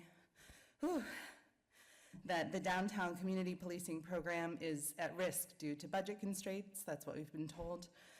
Far from being more important than any other needs in Greenfield, it is a same vital part of the revitalization effort that so many of us are actively a part of and that our city's overall economic health depends on. I'm not here to debate the institution of policing in America as a whole. Happy to do that later. My concern is our downtown, our business districts, and the personnel I interact with on a daily basis. I also want to be clear about the limits of what I'm saying tonight. We do not claim to speak for every business owner or organizational leader in Greenfield.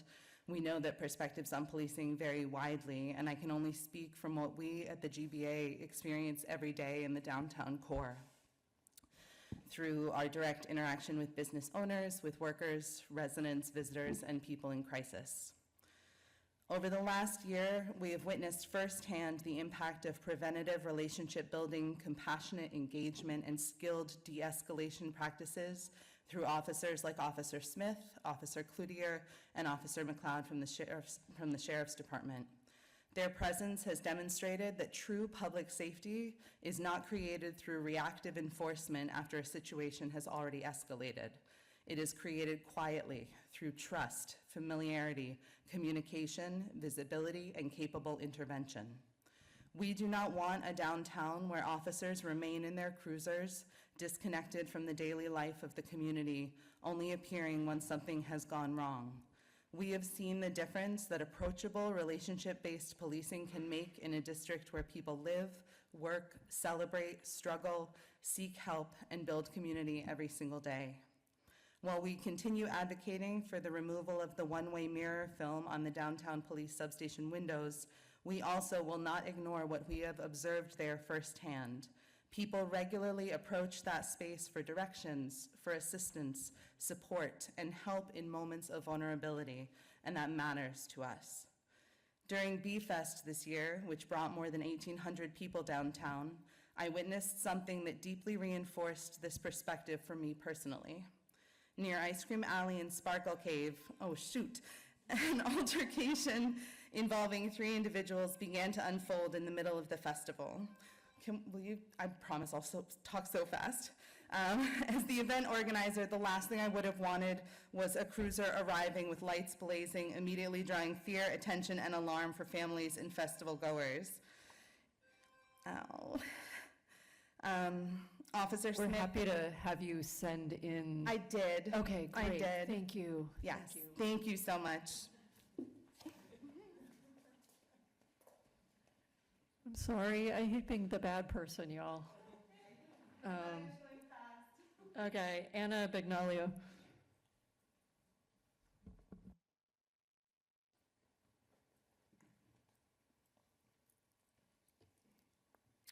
Is this on? I think it is. They're different in the library. Good evening, everyone. Anna Boniolo. I am a Greenfield resident, Precinct 4, Hastings Street. But I'm also the director of our public library, your public library. And I'm here this evening to put in a good word, it's perfect timing following Hannah, about our downtown substation. My job in the library is to ensure that every person who walks through our door has a safe space to be in. And our job is hard. We are not social workers, we are librarians. We are not experts in de-escalation, even though we've done many, many trainings on that. It's not our calling, it's not our job. And yet public libraries, I'm sure you've heard it in the news and everywhere else, we have taken on a role to support society, every single person. We don't call the police often, but when we do, they come and they're helpful and they're kind. They do regular walkthroughs in the library. We are so appreciative. We're trying to build community. We're a small enough community, and our downtown officers are wonderful, kind, and empathetic people. We often reach out to them when we're concerned about a patron, elderly folks with memory issues who can't find their car. We call them, they come, and they help. An unhoused person that we haven't seen in a while, we call and we say, hey, have you seen so-and-so? And they go and they check and they let us know. They're concerned, we're concerned. We can't do our job without their support. So I just wanted to come and say that. And I think that our downtown officers have done a wonderful job building relationships in our community, just as Hannah said.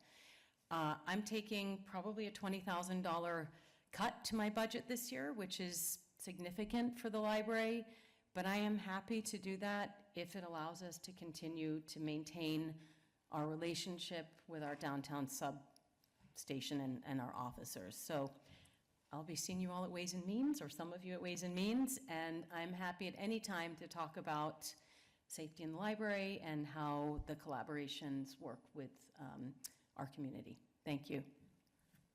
Thank you. Thanks so much. All right, I'm going to hop back online, and I've got Molly Merritt.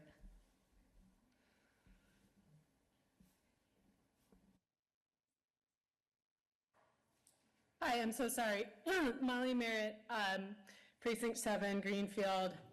I am here to speak in favor of the rent control resolution.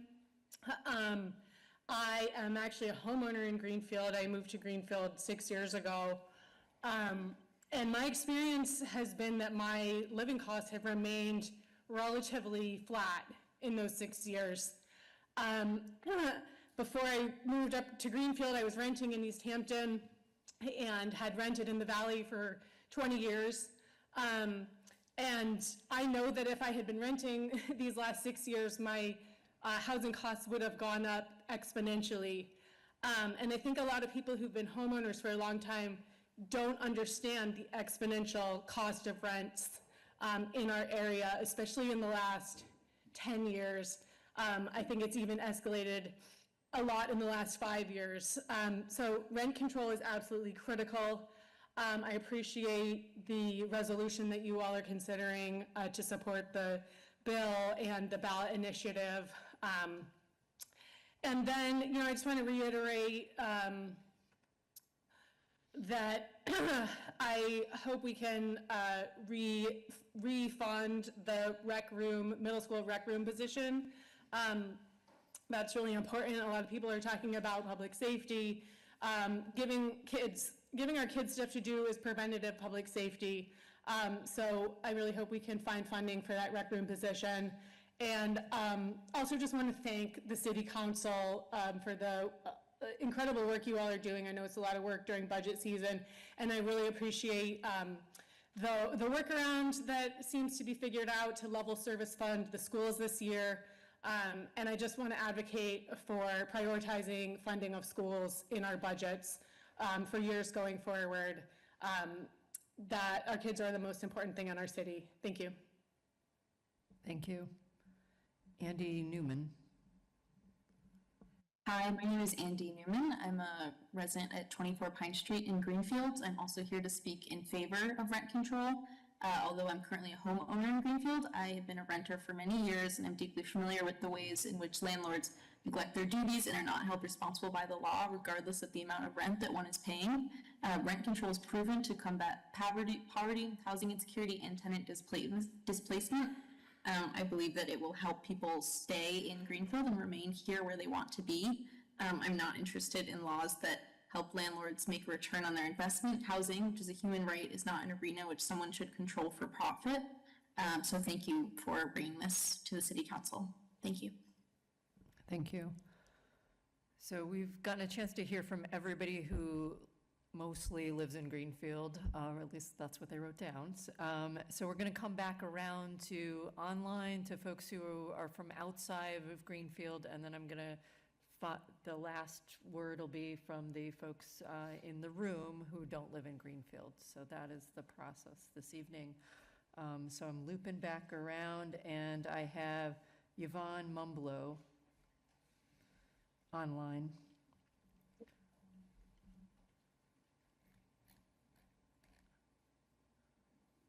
Hi there. My name is Yvonne. I am a dispatcher for the City of Greenfield. I live in Orange.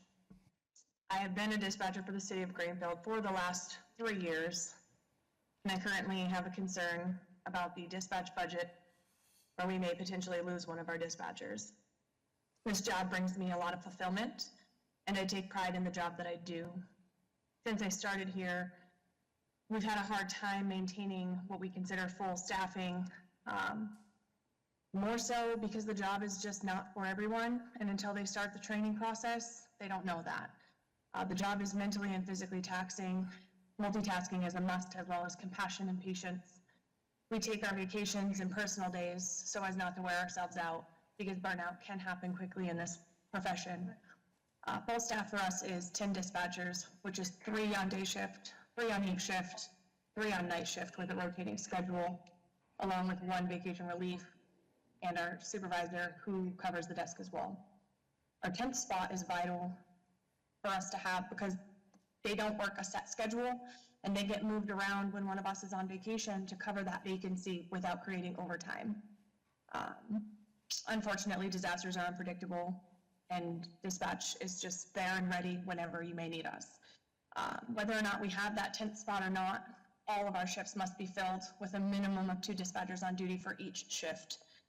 Eliminating our 10th position would potentially increase costs due to overtime incurred when dispatchers are out. Dispatch doesn't only dispatch for police, we do fire and medical, as well as handling walk-ins, business lines, and monitoring all businesses in the city who have burglar and fire alarm systems. We also work alongside countywide and state dispatch when it's necessary. Most people don't know what it takes to be a dispatcher, and if you'd like to know what that looks like, take the time to talk to one of us, maybe request to come in and see our dispatch center and meet the real faces behind the phone calls. Since December, I personally have assisted in life-saving measures of at least 5 of our residents of Greenfield, all of whom have survived their emergencies. I know all of my coworkers have also handled their own share of life-threatening emergencies as well. Response time is vital for the increased chance of survival. This job can take a mental toll on all of us, especially when we are short-staffed. Burnout happens quickly when you are being forced in or forced over to cover shifts when our coworkers are sick or out on vacation. We may not be the ones that respond to the calls, but we care. We gather any and all info as accurately and quickly as possible to ensure the safety of our responders as well as the residents of the city. Without adequate dispatch staffing, the city risks slowing down response times to emergencies, which is the last thing we as dispatchers would want to see happen. We finally have an amazing group of competent dispatchers, and losing any one of them would be devastating. Thank you. Thank you, and thank you for sharing your experience. I next have Martha Rollman. Hi, can you hear me? We can. This is Martha Rollman, Pratt Hollow Road in Northfield. I appreciate your taking my comment, and I really appreciated hearing all the compelling comments about rent control and stabilization and the housing crisis that so many, mostly young people are in. I can't think of anything more important than that. And I wanted to talk about a different kind of crisis that is facing wildlife. I'm with the Rescue Franklin County Wildlife Group, which was launched last year and is part of a statewide effort to raise awareness about this problem and introduce legislation. And I want to speak on the proposed ordinance to ban rodenticides on public property.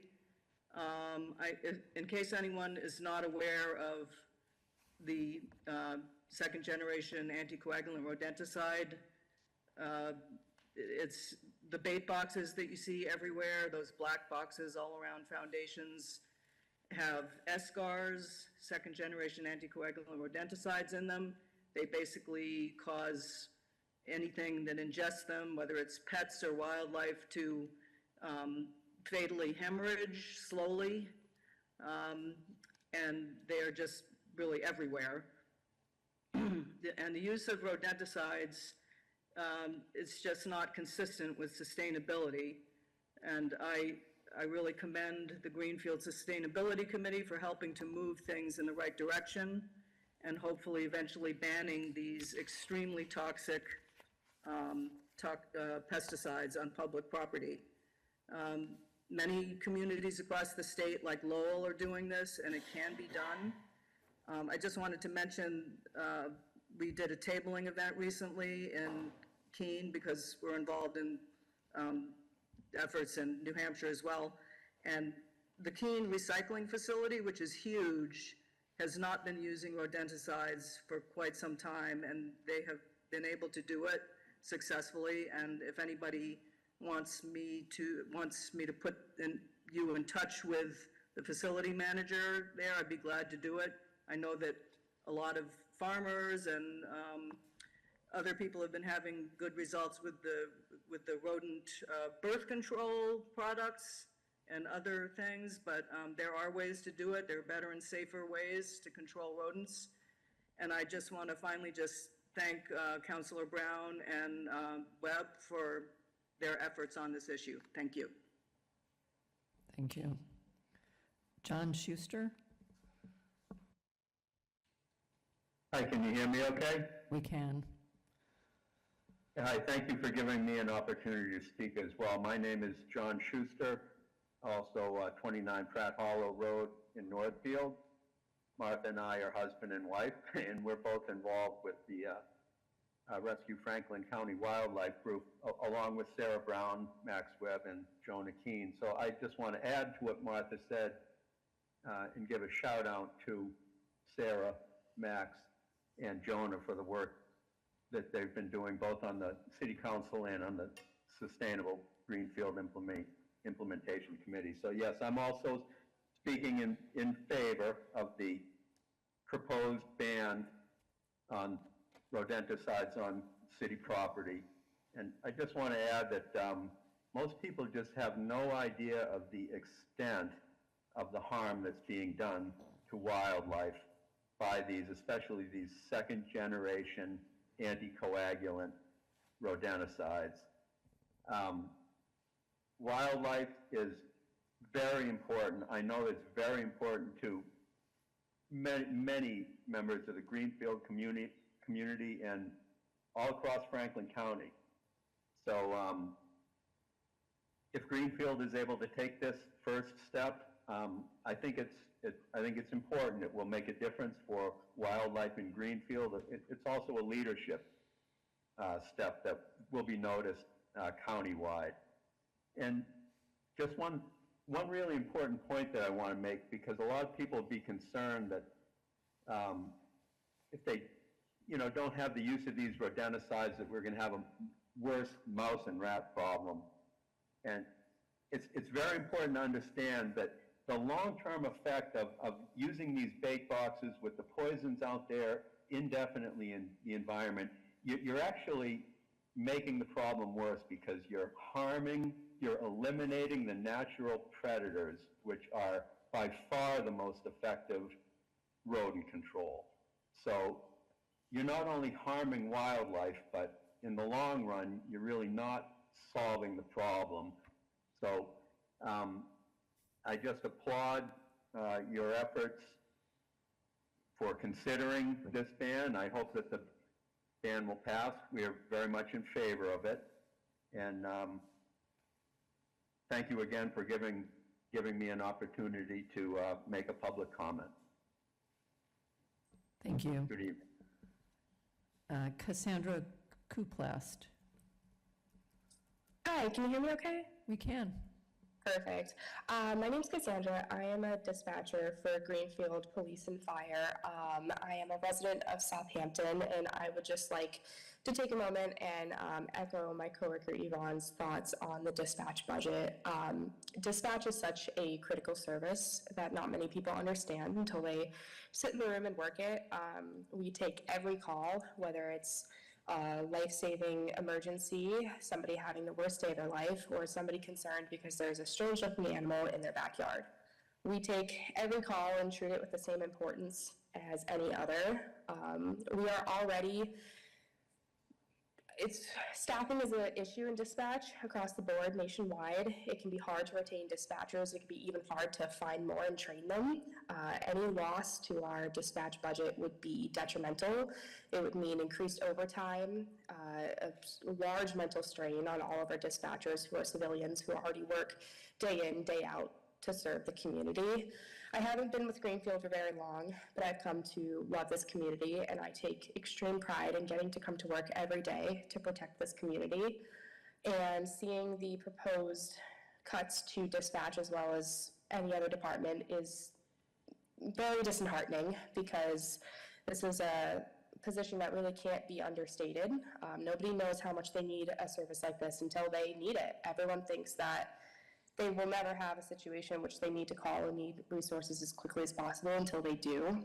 I am proud to work along so many first responders who care so much about this community, and I would hate to see that be affected.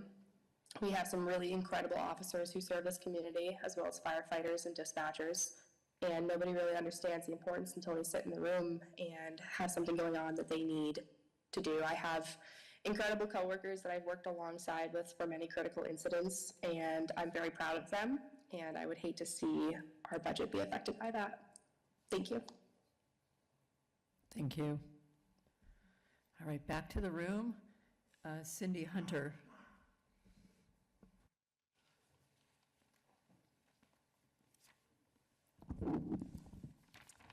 Thank you for allowing me to speak. My name is Cindy Hunter. I live in Gill, Massachusetts, but I am the dispatch supervisor for Greenfield Police and Fire Dispatch. So I'd like to thank the mayor, the city council members, Ways and Means. I had the opportunity to sit in front of them recently, and the citizens of Greenfield for allowing us, for all of your hard work in relation to the budgets. I know it's not easy. As the supervisor of Greenfield's 911 Dispatch Center, I'm here to support the proposed emergency communications budget for the upcoming fiscal year. I understand and appreciate the difficult financial decisions facing the city this year. Every department within our city government serves an important purpose and provides valuable services to the residents of Greenfield, from the public works, schools, and the library to health services, recreation, administration, public safety, and each department contributes to the overall well-being and quality of life within our community. I recognize that this budget season requires difficult choices and careful consideration of all city needs. At the same time, I respectfully ask that the City Council continue to prioritize funding for emergency communications, as our dispatch center serves as a critical link between the public and the police department and fire departments. Our emergency dispatchers are often referred to as the, quote, first responders.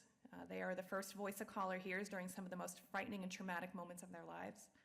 Every day, our dispatchers answer calls involving medical emergencies, overdoses, domestic violence, fires, motor vehicle crashes, mental health crises, and threats to life and safety. They have to remain calm under intense pressure while gathering critical information, coordinating resources, dispatching police, fire, and EMS personnel, and often providing life-saving instructions before responders even arrive on scene. The work performed in our communication center directly supports the effectiveness and safety of every emergency response agency. Police officers rely on dispatchers for critical information and coordination during dangerous and rapidly evolving incidents. Firefighters depend on accurate and timely dispatching during structure fires, rescues, hazardous conditions, and medical emergencies. EMS personnel rely on dispatchers to quickly gather information, provide pre-arrival instructions, and ensure the fastest possible response to patients in need. Emergency communications is not separate from public safety operations, and it is an essential part of them. I'd like to give you an example of one of the types of calls that our dispatchers took recently, and the impact that they had because of that call. On May 3rd, 2026, dispatcher Chelsea Reynolds and Mallory Burnett were working a call that came in for a 5-year-old child that was not breathing and turning blue. The dispatchers immediately transferred the call to AMR ambulance service and dispatched both police and fire responders. The first officer arrived on scene within 1 minute and 10 seconds. On arrival, the officer confirmed that the child was not breathing. During the call, our contracted ambulance service was not available. The dispatchers coordinated getting every available responder on duty to this call, as well as a recall of firefighters for the fire station. Due to the quick actions of these two dispatchers, help arrived, and the child thankfully was able to be resuscitated and a young life was saved.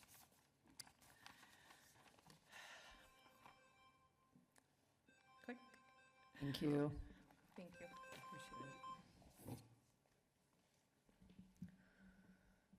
Jorge Naranjo.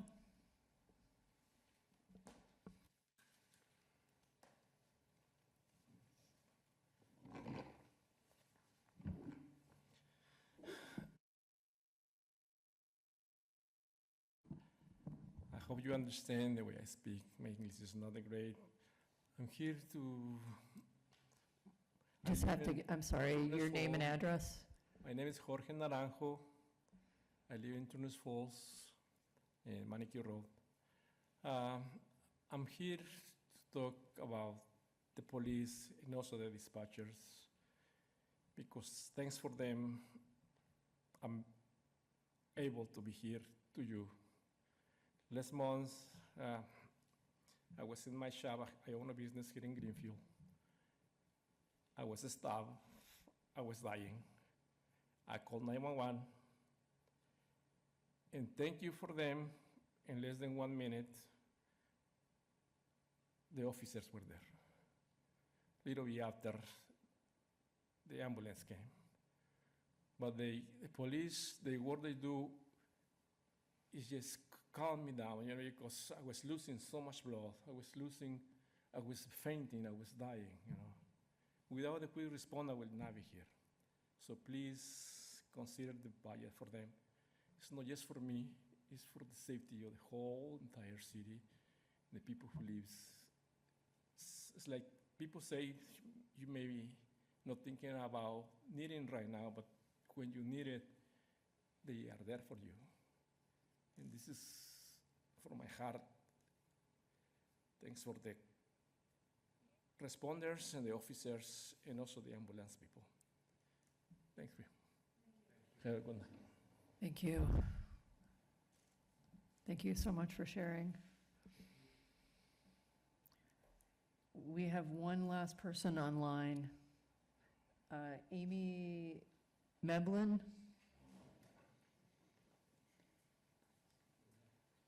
Okay. Hello, folks. Thank you. Want to thank Councilor Brown for, oopsie, let's try to get I on just this. need your name and address, sorry. Okay, yeah, sure. Amy Meblin, 23 Mill Street in Greenfield. And I'm trying to get, there we are. Okay, I want to thank Councilor Sarah Brown for alerting me to this meeting. I used to work for Mass Audubon and have also worked with the Integrated Pest Management Board with the state in the past when I lived in the Boston area. And my feeling is that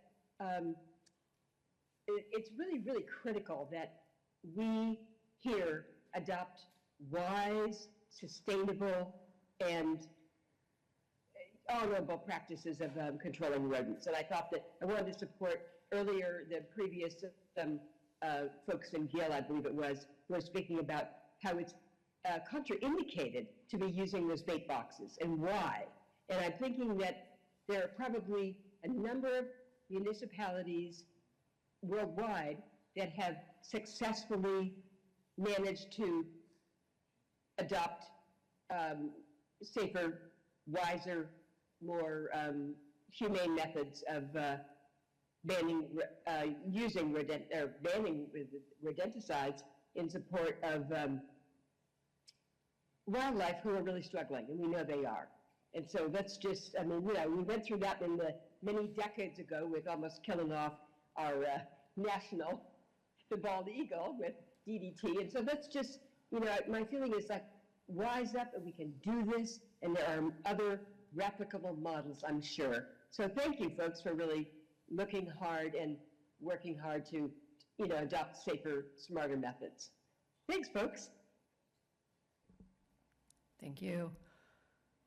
Thank you, everybody, who's still here, for showing up, for speaking, and it's really important. So I really appreciate all the voices in the room and all the voices from the ether out there. We're going to take a 10-minute break so everybody can stretch, get some water, whatever you need. We'll be back.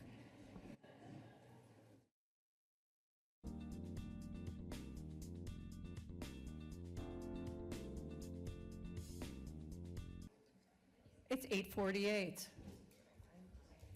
And I know I don't want to be here all night. So let's get going, everybody. We're going to go to the public hearing and second reading, which is on page 50, and Councilor Williams, take us away. Public hearing. In accordance with Home Rule Charter, the Greenfield City Council will hold a public hearing on Wednesday, May 20th, 2026 at 6:30 at John Zon Community Center, 35 Pleasant Street, and Zoom. Approve Department of Public Works to accept Chapter 90 funding in the amount of what? I don't see that. I said that already, didn't I? Yes, I did. Thank you, Kathy. Now I'll proceed. 1, approve Department of Public Works to accept Chapter 90 funding in the amount of $960,308.54 for road work and repairs. Approve transfer of $173,611.75 from general fund bond premiums to general fund legal expenses, number 5302, for $10,740.91, and general fund short-term interest number 5925 for $162,870.84.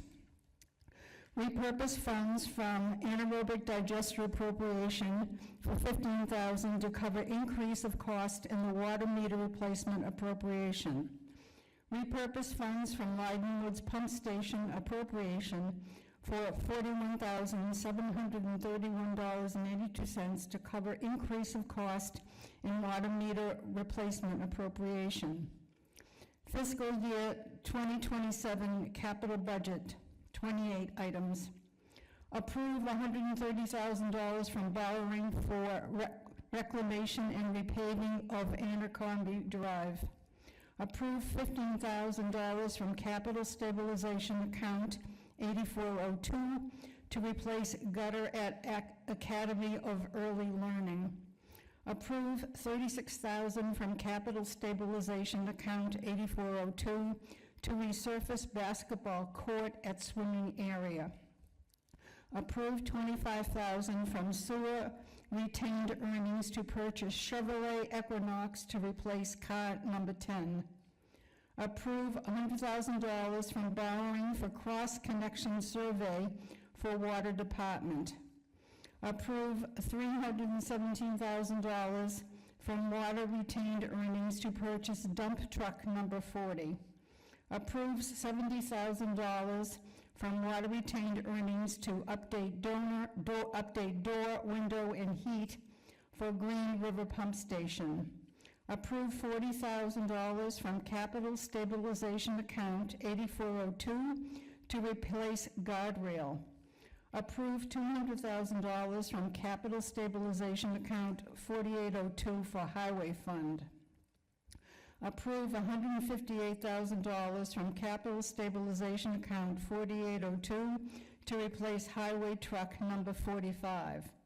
Approve $600,000 from borrowing for repairs to inflow and infiltration systems.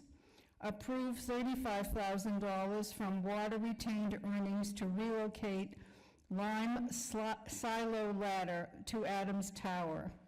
Approve $45,000 from water retained earnings for rehabilitation of Millbrook Well Number 2. Approve $150,000 from water retained earnings for engineering and design of redevelopment to Millbrook Well Number 1. Approve $100,000 from sewer retained earnings for engineering the upgraded nitrogen removal. Approve $65,000 from water retained earnings to upgrade wiring at Oak Hill Building. Approve $85,000 from borrowing for Oak Hill flow valves and structure. Approve $700,000 from borrowing to replace Place Terrace water main. Approve $50,000 from sewer retained earnings for press supervisory control and data acquisition system development.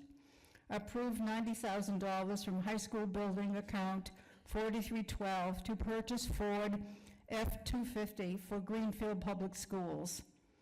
Approve $200,000 from capital stabilization account 8402 for sidewalk replacement program. Approve $50,000 from Highway School Building Account 4312 for track maintenance at Greenfield High School. Approve $40,000 from Capital Stabilization Account 8402 to remodel bathroom at transfer station. Approve $80,000 from Capital Stabilization Account 8402 to replace break room at transfer station. Approve $370,000 from borrowing to replace trash truck number 197. Approve $80,000 from water retained earnings to update water systems modeling.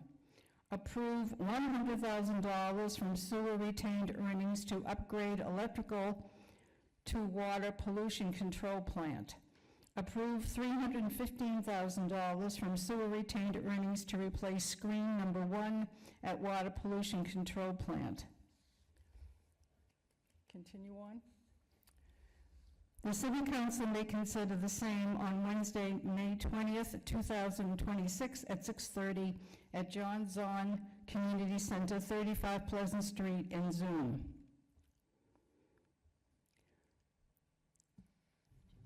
City Council second reading, May 20th, 2026. Whoa. Just noting that it is 8:55 and we're closing the public hearing, or opening the public hearing. And now we read the second reading. Thank you. City Council second reading, May 20th, 2026.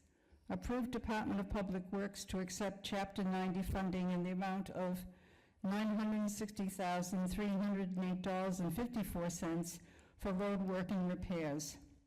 Approved transfer $173,611.75 from general fund bond premiums to general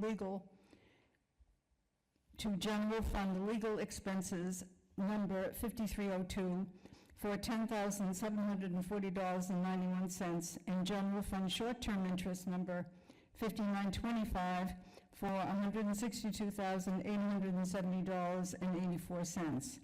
Repurpose funds from the anaerobic digester appropriation for $15,000 to cover increase in costs in the water meter replacement appropriation. Repurpose funds from Leiden Woods Pump Station appropriation for $41,731.82 to cover increase of cost in water meter replacement appropriation. Fiscal year 2027 capital budget items. Approve $130,000 from borrowing for reclamation and repaving of Abercrombie Drive. Approve $15,000 from Capital Stabilization Account 8402 to replace gutter at Academy of Early Learning. Approve $36,000 from Capital Stabilization Account 8402 to resurface basketball court at swimming area. Approve $25,000 from sewer retained earnings to purchase Chevrolet Equinox to replace car number 10. Approve $100,000 from borrowing for cross-connection survey for water department. Approve $317,000 from water retained earnings to purchase dump truck number 40. Approve $70,000 from water retained earnings to update door, window, and heat for Green River Pump Station. Approve $40,000 from Capital Stabilization Account 8402 to replace guardrail. Approve $200,000 from Capital Stabilization Account 8402 for Highway Fund. Approve $158,000 from Capital Stabilization Account 8402 to replace Highway Truck number 45. Approve $600,000 from borrowing for repairs to inflow and infiltration systems. Approve $35,000 from water retained earnings to relocate lime silo ladder to Adams Tower. Approve $45,000 from water retained earnings for rehabilitation of Millbrook Well number 2. Approve $150,000 from water retained earnings for engineering and design of redevelopment of Millbrook Well Number 1. Approve $100,000 from sewer retained earnings for engineering the upgraded nitrogen removal. Approve $65,000 from water retained earnings to update wiring at Oak Hill Building. Approve $85,000 from borrowing for Oak Hill flow valves and structure. Approve $700,000 from borrowing to replace terrace water main. Approve $50,000 from sewer retained earnings for press supervisory control and data acquisition system development. Approve $90,000 from high school building account 4312 to purchase Ford F-250 for Greenfield Public Schools. Approve $200,000 from capital stabilization account 8402 for sidewalk replacement program. Approve $50,000 from highway school building account 4312 for track maintenance at Greenfield High School. Approve $40,000 from capital stabilization account 8402 to remodel bathroom at transfer station. Approve $80,000 from capital stabilization account 8402 to replace break room at transfer station. Approve $370,000 from borrowing to replace trash truck number 197. Approve $80,000 from water retained earnings to update water system modeling. Approve $100,000 from sewer retained earnings to upgrade electrical to water pollution control plant. Approve $315,000 from sewer retained earnings to replace screen number 1 at water pollution control plant. Can we have a round of applause? So thank you to Councilor Williams for pinch hitting tonight. And I don't have anybody signed in for the public hearing. It is 9:01 and we're closing the public hearing. Everyone take a breath. And we'll move on to the motions, orders, and resolutions. So the first order is open meeting law complaint on page 53. And could I ask Vice President Garrett to read that for me? Thank you. Order number FY 26-146. The City Council moved that it be ordered that the Greenfield City Council votes to authorize City Clerk Catherine J. Scott to file a response to the open meeting law violation complaint filed against City Council President Laura Wondolowski and Mayor Virginia DeSorger and received by the City Clerk's office on April 15, 2026 from Stephanie Duclos. Majority vote required. Do I have a second? Second. Thank you. Clerk Scott, if I could have you speak to this. So the City Council, thank you, sorry. Stephanie Duclos filed an open meeting law complaint in the City Clerk's office towards President Wondolowski and Mayor DeSorger on April 15th of this year. The complaint alleges, well, it states, the City Council agenda added an item on April 13th at 9:40 a.m. This was 2 days before the City Council meeting. The agenda item was an addition of Mass General Law, Chapter 32B. The motion to adopt was accompanied by 15 pages of review that a citizen or a counselor less than 48 hours to digest and respond while the city budget is also being presented. It's impossible to fully vet and speak at the meetings when the city agenda is continually being changed. It would require daily checking of the agenda.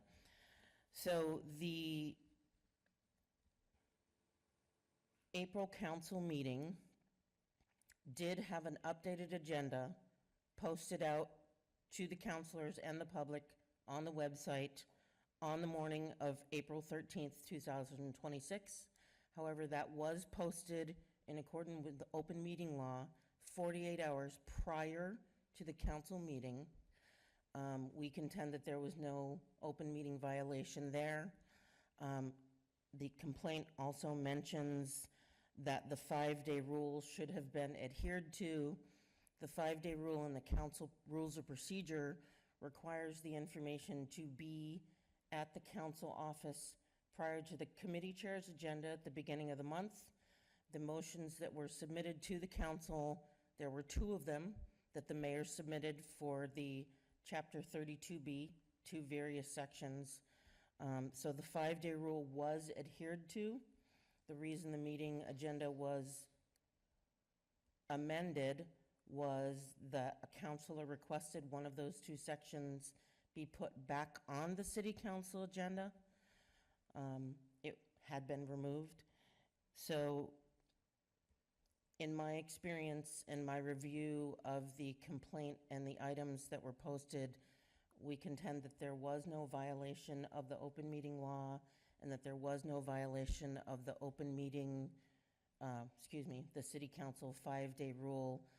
But we also appreciate the public keeping an eye on what boards and commissions do to make sure that we don't violate any of these rules and laws. And we do expect to respond to Ms. Duclos by Friday at 5. The council did request an extension through open meeting law. We were granted that extension, and here we are. I didn't do very good, but that's all right. Councilors, any discussion or questions? Thank you. Since this was something that had been on the agenda and came off and then came back on, that is why I felt very comfortable putting that on, even though it is complicated. So thank you all. We will just take a voice vote on this. So everyone in favor, say aye. Aye. Any abstentions? Opposed? Thank you. Next up is amend zoning ordinance sections 200, and I'm guessing that is Councilor Garrett. Okay. Order number FY 26-135. The City Council moved that it be ordered that the City Council of Greenfield amend the zoning ordinance, Chapter 200, Section 200-5.3, additional dimensional provisions in Section 6.2, accessory uses and structures as follows. Section 200-5.3, additional dimensional provisions, target the provision to 1, 2, and 3 unit residences and remove reference to the central commercial district. Section B, residences in non-residential districts, 1-family, 2-family, and 3-family dwelling units permitted in the, LC, GC, O, and GI districts must comply with the requirements of the RA district. Section 200-6.2, accessory units and structures, remove the reference to the front yard and spell out the existing requirements for fences. Section E2, fences shall not exceed 4 feet in height along the front lot line, and that portion of the side lot lines with the front lot line and the front of the primary building, or before the front lot line and 25 feet from the front line, whichever is lesser. Fences shall not exceed 6 feet in height along the portion of side lot lines between the minimum front setback line and rear lot line and along the rear lot line. And further amends the table of contents and index of the code, and further the non-substantive changes in numbering of the ordinance be permitted in order to be in compliance with the numbering format of the code of the City of Greenfield. Majority vote required, 7. Okay. Vice President Garrett, if you can tell us what happened in EDC. Yep, absolutely. So this came out of EDC with a positive unanimous recommendation. We had 4 people, and all 4 voted in favor of sending a positive recommendation to council. This also, at the joint meeting with the planning board voted on it, and they gave a unanimous positive as well. Essentially what this does is it is kind of a cleanup of the code as it exists. Last year last year we passed a change of the height restriction in the central commercial district. This section of the code was missed. Our new planning director managed to discover this before the RFP for, goes out for the Hope Street Law and other projects. And what this essentially does, this section before this amendment would do is any multifamily building would have to adhere to the height restrictions in the RA district, which is most of the downtown kind of area of the city. That is 35 feet. We raised it to 70, 80 feet. I think it was 80 feet in the central commercial. So essentially, this is not a change to the zoning code, but it's a removal of a conflict between two provisions of it. And so that's section 200-5.3. So nothing is changing as far as the height. You know, if a developer came in, they could have pointed to one section of the code, and then there would have been a lawsuit, and that, you know, so this prevents basically trouble for the city by going through this. In addition, because it says 1 family, 2 family, and 3 family units, if you try to build a single family house in the central commercial district, you couldn't build one that's 80 feet tall, which would be sort of ridiculous. Although, I don't know, like somebody might like that, I guess. And so again, it just kind of cleans up the code. The second section was found, I believe it was the building inspector mentioned this, and this is kind of an unrelated provision, but it was noticed in kind of the review that was made. This prevents on the sidewalks in the central commercial district a 6-foot fence. There are no setback lines in the central commercial. And so if you could imagine a kind of dangerous situation like downtown, if you had a lot there and there's a 6-foot fence and you remove line of sight, that is not something the code intended to provide for. And so this is a second unrelated but related to the central commercial kind of cleanup of the code. So it's kind of the long and the short. Thank you, that's really helpful. Any discussion or comments? Councilor Minhas? The only thing I was wondering was, I remember when we had our meeting, a constituent talked about how their plants were being considered like a fence. Oh, yeah. Yeah, and I was wondering if, you know, I'm all about plants and bushes and such. So is there any like addition we can make to this section, or perhaps is there like another section that deals with like what is a fence, and if we could exclude plants from that? I remember that conversation where we can't, now that the public hearing has happened, make a substantial change unless we narrow the scope of this. Although that story from that constituent resonated with me, and I was considering sending them seeds, partially because it bothered me to hear that they have these beautiful sunflowers. They were told it was a fence and they weren't allowed to have them, and they would get fined some ridiculous sum a day. We should talk about this again in the future. I'm very open to that myself, but I don't think we can do it today, unfortunately. If we could, I would be absolutely happy to, but.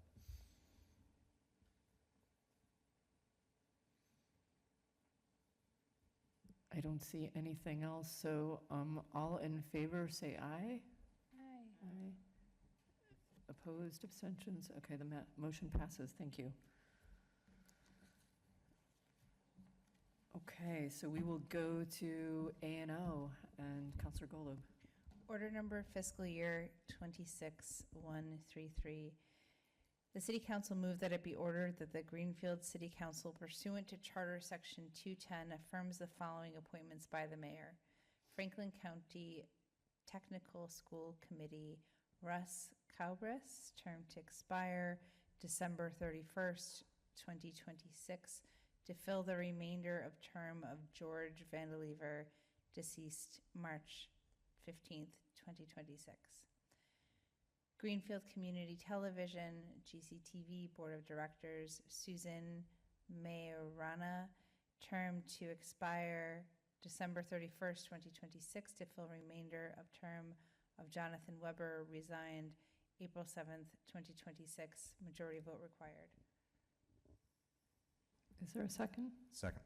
This was a positive unanimous from the committee. Great. So thank you again to citizens who are willing to step up and serve on committees. There are, 51? So it's a lot of people who run the city behind the scenes, so appreciate all of the folks who are willing to do that. Any other comments? All right, all in favor, say aye. Okay, no opposed or abstentions? Oh, sorry, I didn't catch your eye. Thank you. So noted. Okay, next order, Councilor Gold. Order number fiscal year 26143, the City Council moved that it be ordered that the Greenfield City Council amends the code of the City of Greenfield by adding Chapter 354, ban the use of second-generation anticoagulant rodenticides, SGAR, on municipal-owned and managed property as attached hereto, and further amends the table of contents and index of contents of the code, and further that non-substantive changes to the numbering of the ordinance be permitted in order that it be in compliance with the numbering format of the code of the City of Greenfield, majority vote required. And this also received a positive unanimous recommendation from the committee, with a lot of gratitude to Councilor Webb for bringing this forward. Thank you. Any comments, discussion? Can I speak about it? I guess that's a comment. So yes, Councilor Webb, please. Yeah, so I had been working with Mass Audubon on the SGAR ban before I was considering being a counselor. All of Mass Audubon is currently charged with getting a statewide ban on the second generation anticoagulant rodenticides.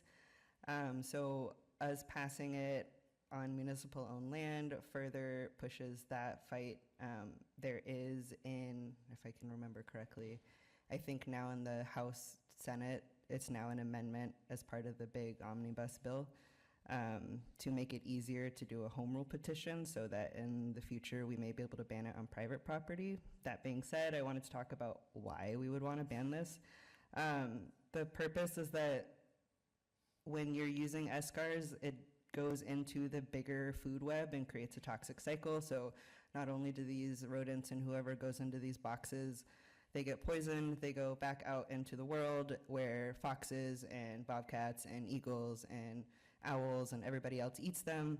And not only do the rodents suffer, but these animals then suffer, which then perpetuates the cycle of not having animals that kill the rodents that are a problem for us. And I'm grateful that Martha spoke on the transfer station in Keene. The Mass DEP has been working with our transfer station to work on integrated pest management practices, including closing early, sealing up buildings, and keeping things generally cleaner, and all without the use of SGARs. And then the last thing I wanted to say was that as I continue to work with the Sustainable Greenfield Implementation Committee and the Open Space Task Force, they're working on a lot of really cool maps. If you went to the function yesterday, you would have seen them. But one of the maps I'm really excited about is a wildlife corridors map. And I'm hoping to team up and use this to show where our wildlife are moving and how we can keep them happy and keep their corridors happy. Thank you, Councilor Webb, and thank you for bringing this to the council. So I think unless there's any other, Councilor Citizens.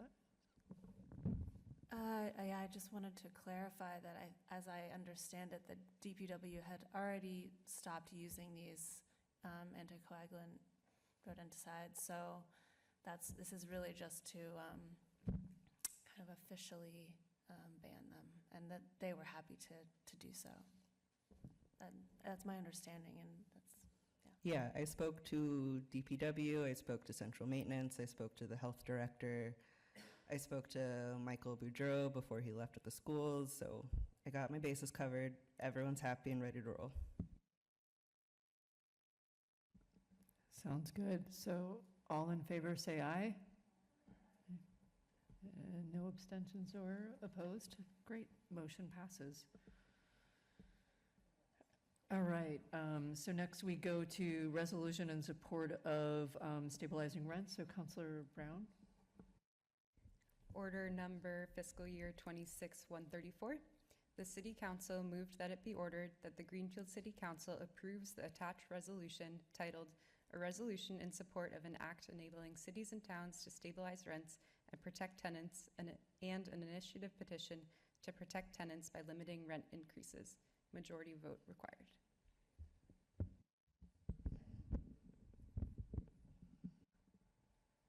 Counselors, conversation, comments? Is there a recommendation from the Community Relations Committee? Yes. Of the 4 present, we were 3 positive and 1 abstention. Thank you. I'm happy to comment. Sure. We've received an influx of pro-rent control, anti-rent control. I, last summer, worked on the campaign to get rent control put onto the ballot.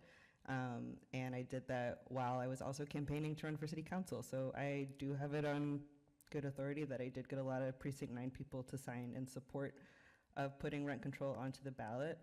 I think the purpose of us voting on this resolution tonight is more so to push Massachusetts as a state to put the bill forward as opposed to a blanket ban. I think what Susan was saying earlier about a local opt-in option would be ideal, but the statewide has not moved and people are hurting. I did the math on my own rent, and even if my landlords get a 20% increase in their property taxes, 5% increase on my rent still covers what they need to pay. I also think there should be other safeguards for landlords. If we're going to treat landlord and housing like a business, they need to have access to business things. Like we can use our CPA funds to help repair our aged housing stock that's all over 100 years old. There are other things we can do in addition to keeping rent affordable. And I will be voting in favor.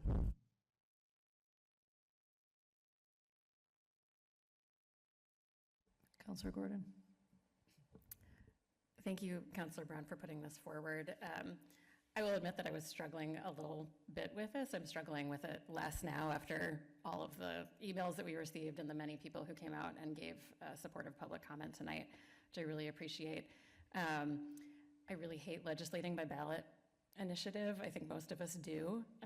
I wish we had a legislature that would frankly do its job so we didn't have to rely on such a blunt instrument and have, a big blanket question that will be on the ballot for all of us. And I will say that the legislature has a chance to still do its job, as Councilor Webb pointed out and others said tonight. So I really do hope that they'll do that, because I would really like us to be able to be responsive to the concerns that the local landlords have raised, and to be able to legislate around the particular economic landscape and renter landscape in Greenfield, and not just have to do what everyone in the state is doing.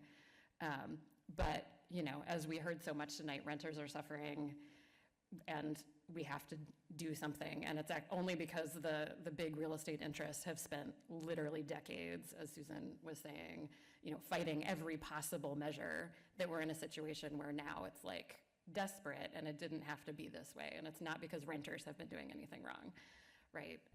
So I'm happy to support this. Again, it's, as hopefully the public all recognizes, this is just a resolution. That's all we can do right now. This, if we pass this, it doesn't actually change anything about how we're doing anything in Greenfield right now. But hopefully it does send a message that we need the legislature to act on this, and that we want renters to have some relief. So thanks for putting this forward, and I'll be voting yes. Councilor Williams. Yeah, I just want to say, when I was a single mother raising my son, rent control allowed me to raise him in Brookline, which was a wonderful community that had an excellent education system. So rent control really does enable people to access resources that in some cases they wouldn't be able to access. So I am in full support of this. Thank you. Councilor Manhas. So I understand the concerns that people have when it comes to financial viability of owning a property. But I think what's beautiful about this measure is that it doesn't actually target the small family landlords. I don't even want to call them landlords, because I think honestly what they're just doing is trying to cut their costs and make their own housing be affordable. And so they're housing other people in their own units. what we're dealing with right now when it comes to the housing market is a vast corporate takeover by multinational corporations, by people who have never stepped foot in the communities in which they own these properties. If we don't regulate our housing market here in Greenfield, and this doesn't do it, this is just a, hey, we would like to. But if we don't do it, what I'm fearful of is opening Greenfield up as speculative markets in the eastern part of the state become harder and harder to access, that we are going to turn into this slop fest of where you have all these giant companies like BlackRock and Vanguard coming into our towns and taking over properties and gutting out local communities. And the landlords that are actually operational right now, who are in support of the so-called market and the status quo, are going to be the first ones to be replaced. They're going to be the ones who are going to be gone and replaced by these corporations. So increased measures for, you know, average folks, for retaining the right to just live under a roof, I think is just basic humanity. But also it's making sure that our community isn't just left up to the whims of the market. So I support this. And Councilor Dillamith. I was the abstaining vote at the Community Relations Committee, so I just wanted to speak to that. I know it's a very complicated issue, and that the data shows that past rent control ordinances and programs in past decades have had mixed results and some negative impacts. But after looking closer into the data and hearing from local housing advocates and hearing from the public tonight, I feel a lot more comfortable in voting yes on this. Looking more into the data, the outcomes are very uncertain and extremely context dependent, so it's very hard to say that there will absolutely be negative consequences. I saw the Tufts study with the alarming numbers about the potential sharp decreases in municipal revenue, but then I've also seen the response to that goes into the methodology that was used, and I agree that the methodology seems very questionable, and so I doubt those numbers. And again, just hearing from the public tonight and the immediacy of the issue right now, it seems very clear that we need to do something, and even though it may not be the perfect solution, it is a step in the right direction. So again, I will be supporting the resolution. Councilor Bolduc. When I was on the committee meeting the other night, I voted in favor, but I actually struggled with that decision as well because I wasn't sure how a blanket would do for various communities around the Commonwealth. And having listened to this, similarly to listening to the comments and listening and researching the studies as well, one of the things I also did was pull up that ballot from 1994 that actually canceled rent control. And one of the lines I thought was very interesting, and if you know me, I really love my history. So it says, cities and towns would be authorized to adopt rent control for a 6-month period on housing units that have a fair market rent of $400 or less. I don't think that that has been anyone's rent since before I was born. And I think that bringing back those conditions from the 70s and the 80s, we're finding out a lot of repercussions from those decisions of that time. And granted, the decisions that we're going to make today will have mixed consequences, but I think very similarly to those conversations we had with the unions, that Greenfield really is a community where we are all working together. And I would be willing to sit at a table across from the landlords of this city and be like, let's talk about this together, because whatever happens with this ballot initiative, what we're doing right now is saying this is a problem for everyone. If there are landlords saying we can't afford this, if there are renters saying we can't afford this, unanimously we all have the same problem of unaffordability, and that's not something that we can fix at a local level. So we have to basically send a message to the state. And if it's a blunt tool, then it's a tool that will have to be refined through committee, just like a process here. And I think what we're gonna have to do now is, very similarly, Max, you said this line, I hate to steal your line, but we have to have that act of trust in one another right now. And that's really scary. And so I really wanna thank Sarah for bringing this forward and kind of opening my eyes a little bit on the whole issue. And thanks you again to the public for actually speaking on this as well, because it really woke me up as well. So thank you all. Yeah, I was a little bit nervous when I came in here tonight. I represent Precinct 1, which is the north corner of the town, and I am a tenant, and I've always been a tenant, and so my immediate, for me, this is not a question personally, but most of my constituents are homeowners, and I wasn't sure how people felt on this issue. And I've gotten 2 emails from people in the precinct. One wanted me to vote for it, one didn't want me to vote for it. But I really appreciate Ed Jarvis, who held my seat. He resigned, and I was initially appointed to hold the seat and then elected. And he said, you know, we have to be responsible for representing our precinct, and we also have to represent the entire community.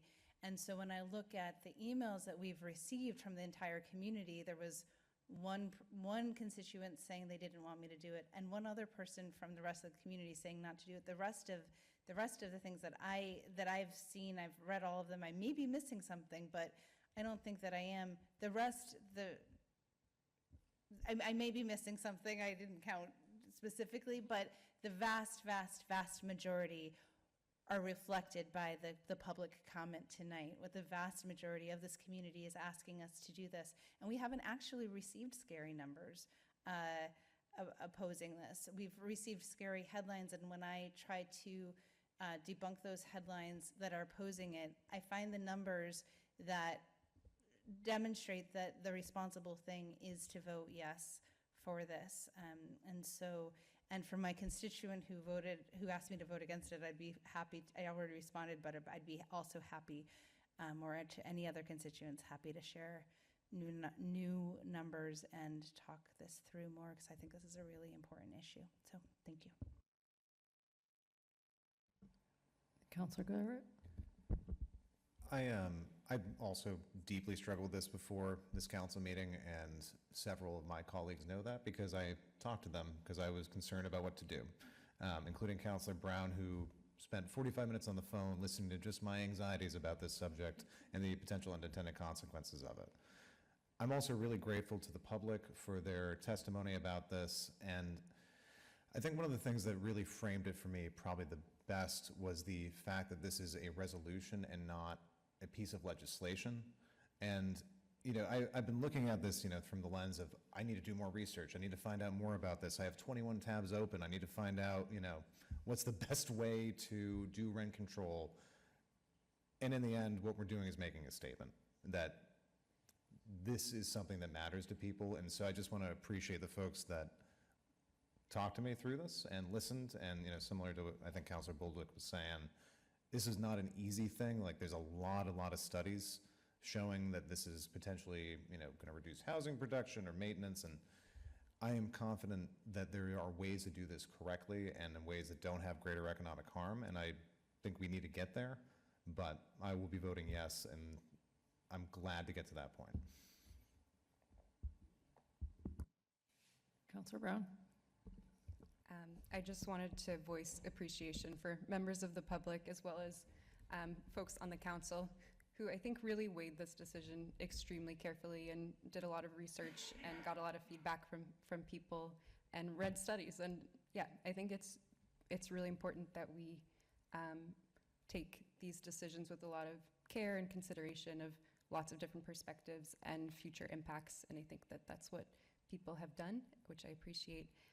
And I also just wanted to mention that it's currently in committee and the bill, and we'll find out in 6 weeks. We'll hear a report back on how that is going. So I think by supporting this tonight, we're sending a strong message, and it's somewhat sending a really strong message to hopefully force the hand of the state legislature to hopefully pass the bill, because that would allow for more nuance compared to the ballot, and then more details can be worked out in the legislative process and a local rent control board and those types of options. Even with the ballot initiative, there would be further regulations developed with the Attorney General, so it's not just completely cut and dry. Like, of course, there will still be nuance regardless, but I think that this is the point of this is to send a message that, that there is a housing crisis and we need to act. Thank you. And I just want to thank Councilor Brown for your work on this. And thank you for everyone who spoke tonight. I think it's easy for folks who are homeowners because your mortgage maybe hasn't gone up a lot. Your property taxes probably have, absolutely. But you can be insulated from seeing what people are seeing, which are 20%, 30, 40, 50% increases. I moved here from DC, and we did have some caps there. And I know that they actually were allowed to increase rent a lot if the apartment turned over. So like when I moved here, they doubled the rent. Like the people who moved into my apartment, I wouldn't have been able to afford the apartment I had been in when I moved up here, for sure. It seemed really cheap up here, honestly, when I first got here from DC. But this is really important, and as everybody has said, the ballot initiative is a blunt instrument, and I hope the legislature will do their job and do the nuance to make this a better, more workable for cities and towns than it is on what's going on the ballot. But it's also important that we get these costs under control for renters. Because we have such a low vacancy rate in Greenfield, people have no choice but really expensive apartments. And some of them are really in bad shape, and you're paying a lot of money for terrible living conditions, and that's not okay. So I'm glad there's carve-outs for our local landlords, for folks who are, small family, 2 families. That's really important because that's a lot. I'm in Precinct 8. Most of my constituents are renters, and it's a lot of people in 2 families that won't be affected by this, so I'm happy to vote yes. So I think I'm going to take a roll call because I think I want constituents to know where we are.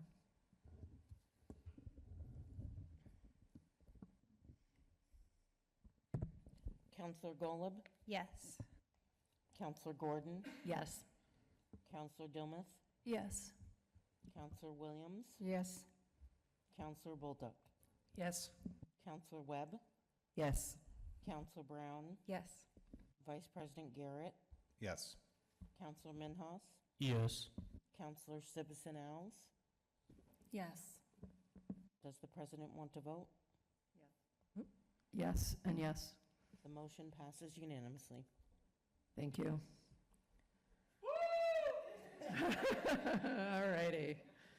There, that's what we needed. It's what, 9:30 p.m.? Okay. All right, we're moving back to Councilor Williams for Valley Health Regional. Page 70. Did we do that? Or is that Councilor Webb? Page 70.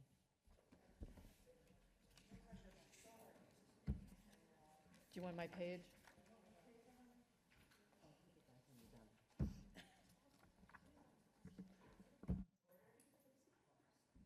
Order number fiscal year 26131. The City Council move that it be ordered that the City of Greenfield authorize the establishment of a revolving account for the fees associated with the operations of the Greenfield Health Department / Board of Health and the Valley Health Regional Collaborative. The account will be funded solely from revenue generated by partnership with the Greenfield Health Department / Board of Health and the Valley Health Regional Collaborative, and expenses will be incurred solely to support the partnership activity. Now, therefore, pursuant to Mass General Laws, Chapter 44, Section 53E and a half, the Greenfield Health Department / Board of Health requests that the City Council establish this account in which funds shall be carried over from year to year. 2/3 vote required. Who's my second, please? Thank you. I can talk about it. That would be fantastic. Thank you. Yeah, this is crazy. I'm new here. We voted on this in Ways and Means. We voted on this in Ways and Means, and it received a positive unanimous. We spoke to the mayor and to the finance director about this decision, and they weighed in on which type of revolving fund would be most appropriate for the Board of Health to be using. It's my understanding that the health director and Board of Health brought this forward as a best practice tool, and we're following through with that. Yeah. It's a revolving fund, so what goes in, goes out, and stays there, just for health. Is that a hand up, Counselor Minhas? Yeah, usually my spelling is absolute horrible, but I did find a few like spelling errors in here. I don't know. Regional, unless I'm going blind, is spelled R-E-G instead of E, it's F.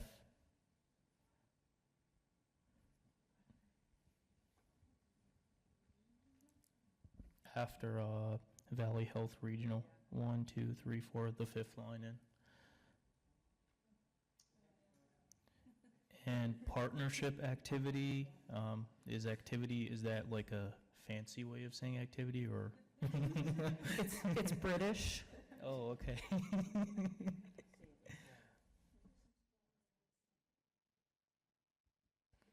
Okay, so we will get all of the spelling errors. We'll correct them.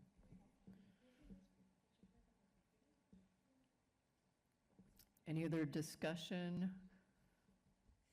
Counselor Gordon?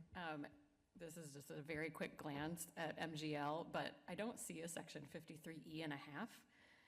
So we might just want to double check that that specific part actually exists. There's a 53E and a 53F. There does not appear to be anything in between. Right.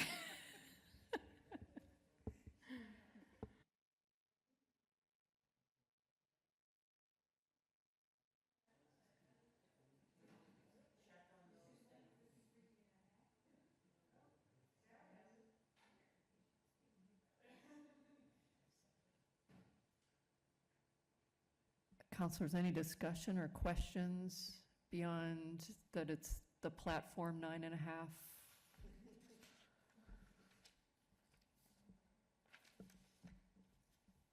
Okay, all those in favor of the version that is all correct, say aye. Aye. Anyone opposed, abstaining? All right, thank you. All right, Public Works. Order number fiscal year 26-083, the City Council, upon recommendation of Mayor DeSorger, move that it be ordered that the City Council approve the Department of Public Works to accept Chapter 90 funding in the amount of $960,308.54 to be used for the road works and repairs. Majority vote required. Thank you. And what was the report out of? Positive unanimous for all of the DPW things. Great. Any comments? All in favor, say aye. Okay, unanimous. Thank you. All right, next one. Order number fiscal year 26-084. The City Council, upon recommendation of Mayor DeSorger, move that it be ordered that the city approves to transfer a total of $173,611.75 from general fund bond premiums to general fund legal expenses 010071005302, the amount of $10,740.91, and to general fund short-term interest 010075205925, the amount of $162,870.84. Majority vote required. Do I have a second? Posi unanimous. Okay, any comments?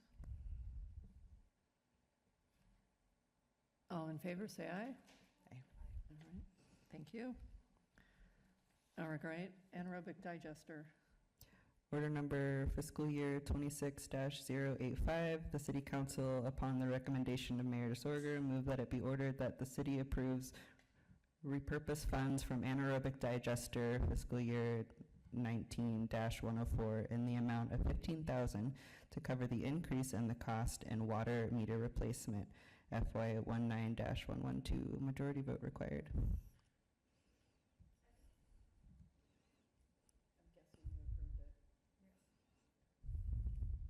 All in favor? Any opposed? All right. Next order? Order number fiscal year 26-086. City Council, upon recommendation of Mayor DeSorger, move that it be ordered that the city approves repurpose funds from Light and Woods Pump Station FY 19-113 in the amount of $41,731.82 to cover the increase in the cost of water meter replacement FY 19-112. Majority of vote required. All in favor, say aye. Aye. All right. All right, everybody breathe. On to the Capitol. Order number fiscal year 20.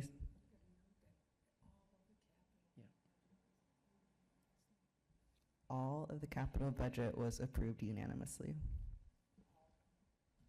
And is there a motion in that? I am about to. Okay. Order number fiscal year 26-090. The City Council, upon recommendation of Mayor DeSorger, move that it be ordered that the City Council approves the borrowing of $130,000 for the reclamation and repaving of Abercrombie Drive, which is unrecognized by Chapter 90 as part of the capital budget for fiscal year 2027. Majority vote required. All in favor, say aye. Oh, second. We had a second over there. Thank you. All right, now anybody who's in favor, say aye. Thank you. Order number fiscal year 26091. The City Council, upon recommendation of Mayor DeSorger, move that it be ordered that the City Council approves the transfer of $15,000 for the replacement of the gutters at the Academy of Early Learning as part of the capital budget for fiscal year 2027.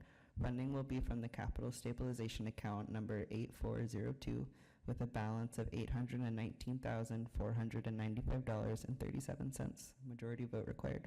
Second. All in favor? Aye.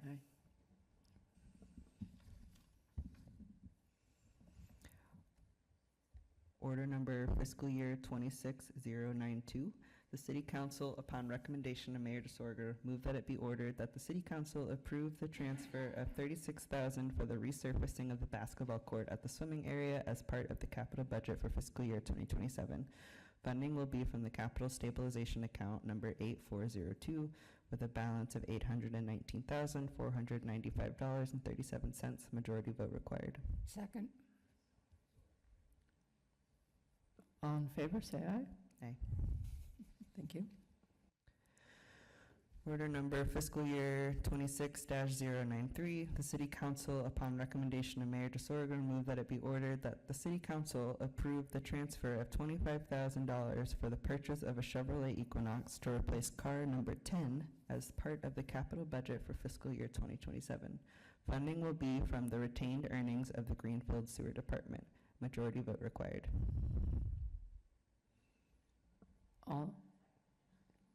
All in favor? Aye. Order number fiscal year 26-094.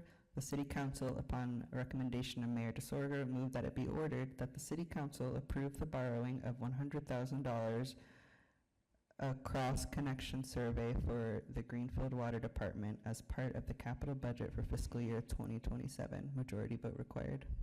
Second. All in favor? Okay. Order number fiscal year 26-095.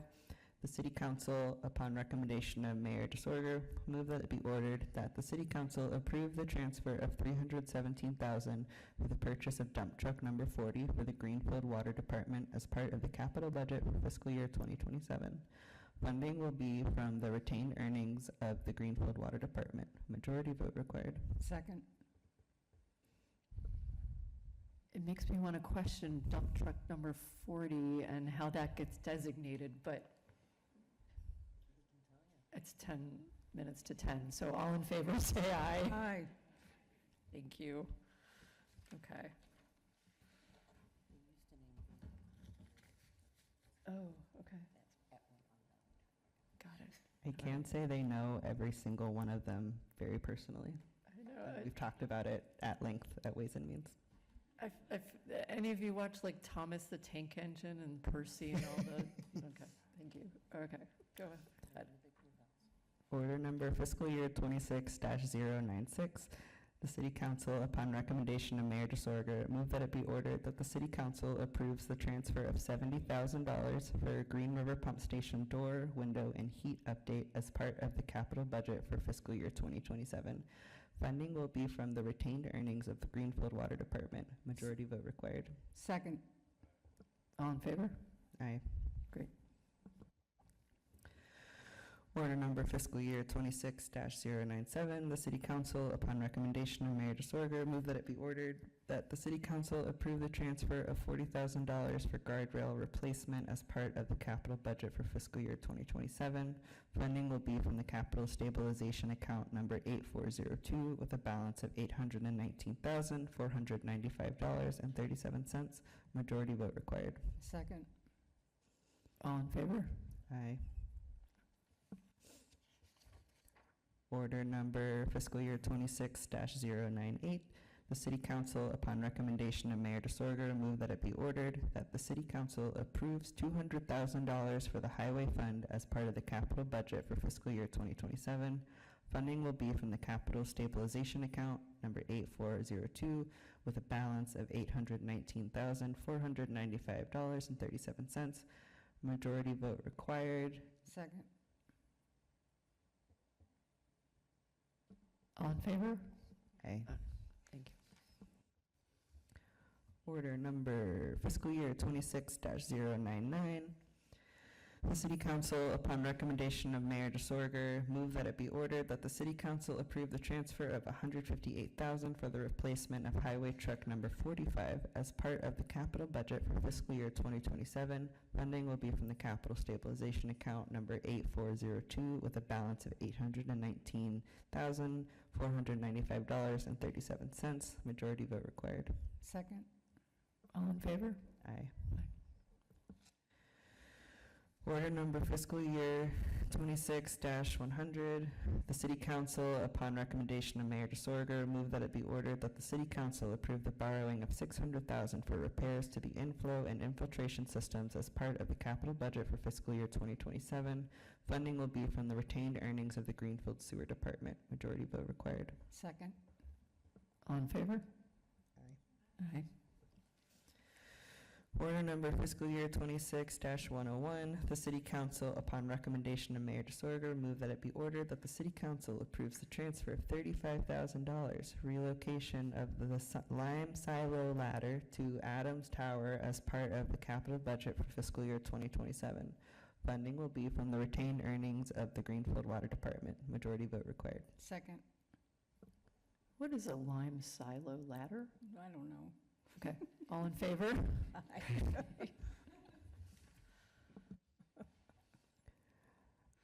Order number, we're gonna leave you in suspense, actually.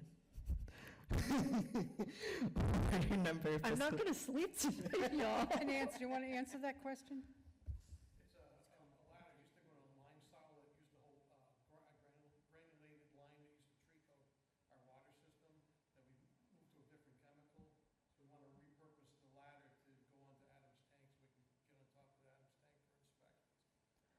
So for the public, they changed the chemical treatment and so are moving the ladder from one place to another.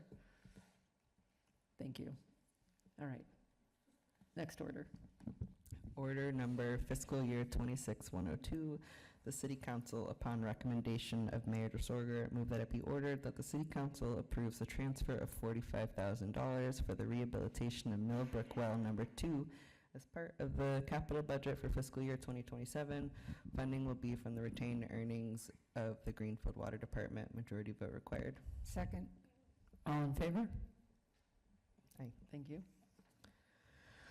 Order number fiscal year 26-103. The City Council, upon recommendation of Mayor DeSorger, move that it be ordered that the City Council approve the transfer of $150,000 for the engineering and design for the redevelopment of Millbrook Well Number 1 as part of the capital budget for fiscal year 2027. Funding will be from the retained earnings of the Greenfield Water Department. Majority vote required. Second. All in favor? Aye. Order number fiscal year 26-104. City Council, upon recommendation of Mayor DeSorger, move that it be ordered that the City Council approve the transfer of $100,000 for the engineering for the upgraded nitrogen removal as part of the capital budget for fiscal year 2027. Funding will be from the retained earnings of the Greenfield Sewer Department. Majority vote required. Second. All in favor?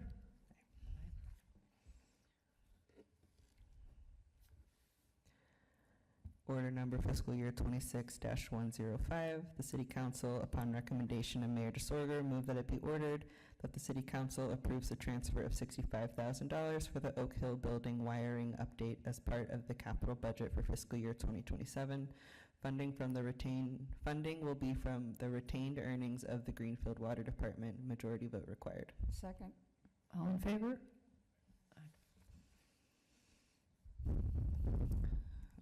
Order number fiscal year 26-106. The City Council, upon recommendation of Mayor DeSorger, move that it be ordered that the City Council approves the borrowing of $85,000 for the Oak Hill flow valves and structure as part of the capital budget for fiscal year 2027. Majority vote required. Second. All in favor? Order number fiscal year 26-107, the City Council, upon recommendation of Mayor DeSorger, move that it be ordered that the City Council approves the borrowing of $700,000 for the Place Terrace water main replacement as part of the capital budget for fiscal year 2027. Majority vote required. Second. All in favor? Order number fiscal year 26-108.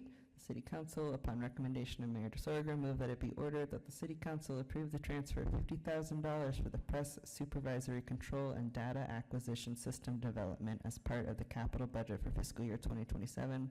Funding will be from the retained earnings of the Greenfield Sewer Department. Majority vote required. Second. All in favor? Order number fiscal year 26-109, the City Council, upon recommendation of Mayor DeSorger, move that it be ordered that the City Council approve the transfer of $90,000, the purchase of a Ford F-250 with a plow for the Greenfield Public Schools as part of the capital budget for fiscal year 2027. Funding will be from the high school building account number 4312 with a balance of $166,549. Majority vote required. Second. All in favor?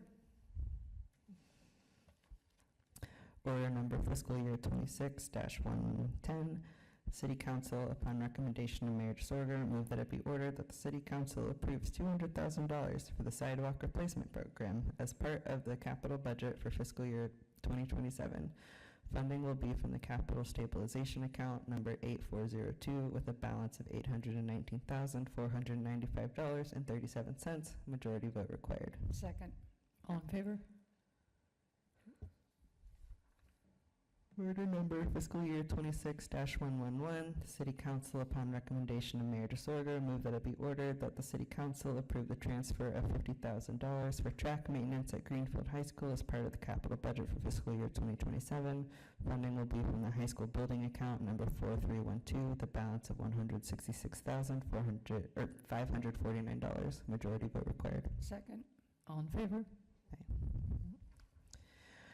Order number fiscal year 26-112, the City Council, upon recommendation of Mayor DeSorger, move that it be ordered that the City Council approves the transfer of $40,000 for the remodeling of the bathroom at the transfer station as part of the capital budget for fiscal year 2027. Funding will be from the capital stabilization account number 8402 with a balance of $819,495.37. Majority vote required. Second. All in favor? Order number fiscal year 26-113, the City Council, upon recommendation of Mayor DeSorgo, move that it be ordered that the City Council approve the transfer of $80,000 for the replacement of the break room at the transfer station as part of the capital budget for fiscal year 2027. Funding will be from the Capital Stabilization Account number 8402 with a balance of $819,495.37. Majority vote required. Second. All in favor? Order number fiscal year 26-114, the City Council, upon recommendation of Mayor DeSorgo, move that it be ordered that the City Council approve the borrowing of $370,000 for the replacement of trash truck number 197. Majority vote required. Second. All in favor? Order number fiscal year 26-115, City Council, upon recommendation of Mayor DeSorgo, move that it be ordered that the City Council approve the transfer of $80,000 for the water system modeling update as part of the capital budget for fiscal year 2027. Funding will be from the retained earnings of the Greenfield Water Department. Majority vote required. Second. All in favor? Order number fiscal year 26-116, the City Council, upon recommendation of Mayor DeSorgo, move that it be ordered that the City Council approves a transfer of $100,000 electrical upgrades to the water pollution control plant as part of the capital budget for fiscal year 2027. Funding will be from the retained earnings of the Greenfield Sewer Department. Majority vote required. Second. All in favor? Order number fiscal year 26-117, the City Council, upon recommendation of Mayor DeSorgo, move that it be ordered that the City Council approves the transfer of $315,000 for the replacement of screen number 1 at the water pollution control plant as part of the capital budget for fiscal year 2027. Funding will be from the retained earnings of the Greenfield Sewer Department. Majority vote required. Second. All in favor? Okay, I think we got everybody. So I just want to comment, thank you on the capital budget. Thank you to Councilor Webb for reading it through. I know we talked earlier about the sewer overflow. From these capital investments, you can see that we're making investments in our infrastructure here in Greenfield, and that's really, really important, especially as we're building new housing, bringing in new businesses, and all that's to come in Greenfield. So thank you for making these investments. It's really important. So I appreciate everybody. I know we're all really tired. I can see everybody's lagging a little bit. So we don't have any presentation of petitions or similar papers. No reports from committees that anybody wants to comment on tonight. I don't have any unfinished business or old business, and there may be new business. As for reports from committee, this is very quick, but we are blessed to have the Hannah Reckstoffen from the GBA and Amy Kalane come to our meetings, and they gave great presentations, just kind of some cool stuff happening in Greenfield. And I don't want to extend our time any further, but it is worth seeing if you are interested in economic development, and there's a lot of really good news. So just one quick thing. The First National Bank, there is a developer who's looking at that, who asked for an extension of the RFP. And so that's right on Bank Row, the big building there. So there's a real chance that something could happen, which would be amazing. So I wanted to present that. As far as new business is concerned, Clerk Scott reminded me of a tradition we have on the council of people with long histories of service to the city having a blank page dedicated to them after they've passed. And so I would like to request for consent without objection, a page in tonight's minutes be dedicated to former Deputy Police Chief Joseph LaChance, who recently passed away. He was on the police force for many years and also was a member of the Triad Sheriff's Office and the City of Greenfield Constable. Okay. So approved. Thank you. Thank you. And thank you for honoring somebody who we've lost, so appreciate that. Great. All right. On to new business and first readings, and we've got the fiscal year 2026 community preservation budget. Who doesn't feel like they've gotten a chance to read a lot tonight? Are you sure? Thank you. City Council first reading, May 20th, 2026. Fiscal year 2026 community preservation budget. Appropriate $243,330 for the fiscal year 2027 operations of the Community Preservation Committee. Appropriate $8,730 from Community Preservation Act funding to Greenfield Recreation Department for Beacon Field enhancements. Appropriate $20,000 from CPA funding to Greenfield Conservation Commission for the Greenfield Conservation Fund. Appropriate $20,000 from the CPA funding to Greenfield Department of Planning for Miller's Meadow Project. Appropriate $24,600 from the CPA funding to Greenfield Tap and Die Historic Paintings Preservation Project. Appropriate $30,000 from the CPA funding to Greenfield City Clerk for preservation of historic city documents. Appropriate $30,000 from the CPA fundings to Greenfield Housing Authority for security deposit and rental assistance fund. Appropriate $50,000 from the CPA funding to Rural Development Inc. for 176 Main Street Affordable Housing Project. Appropriate $60,000 from CPA funding to Franklin Community Cooperative for former Wilson's Building facade restoration. Fiscal year 20, do I need to read the rest of it? Fiscal year 2027 operating budget. Appropriate $70,024,736 for fiscal year 2027 general fund budget. Appropriate $2,815,181 for fiscal year 2027 Water Enterprise Fund. Appropriate $3,895,664 for fiscal year 2027 Sewer Enterprise Fund.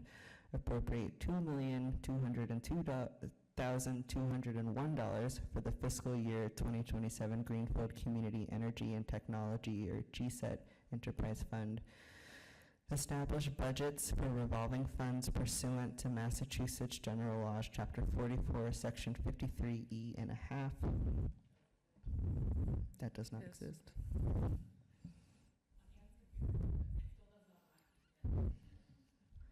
Okay, I don't know whose computer we should listen to, but Ann knows. Thank you, Councilor Webb, for stepping in and doing a lot of reading tonight. Much appreciated. Do we have any motions for reconsideration?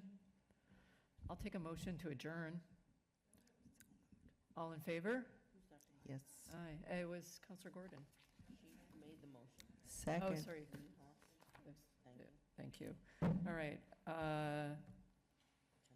It's 10:06 and we are adjourned. Thank you, everyone, for your participation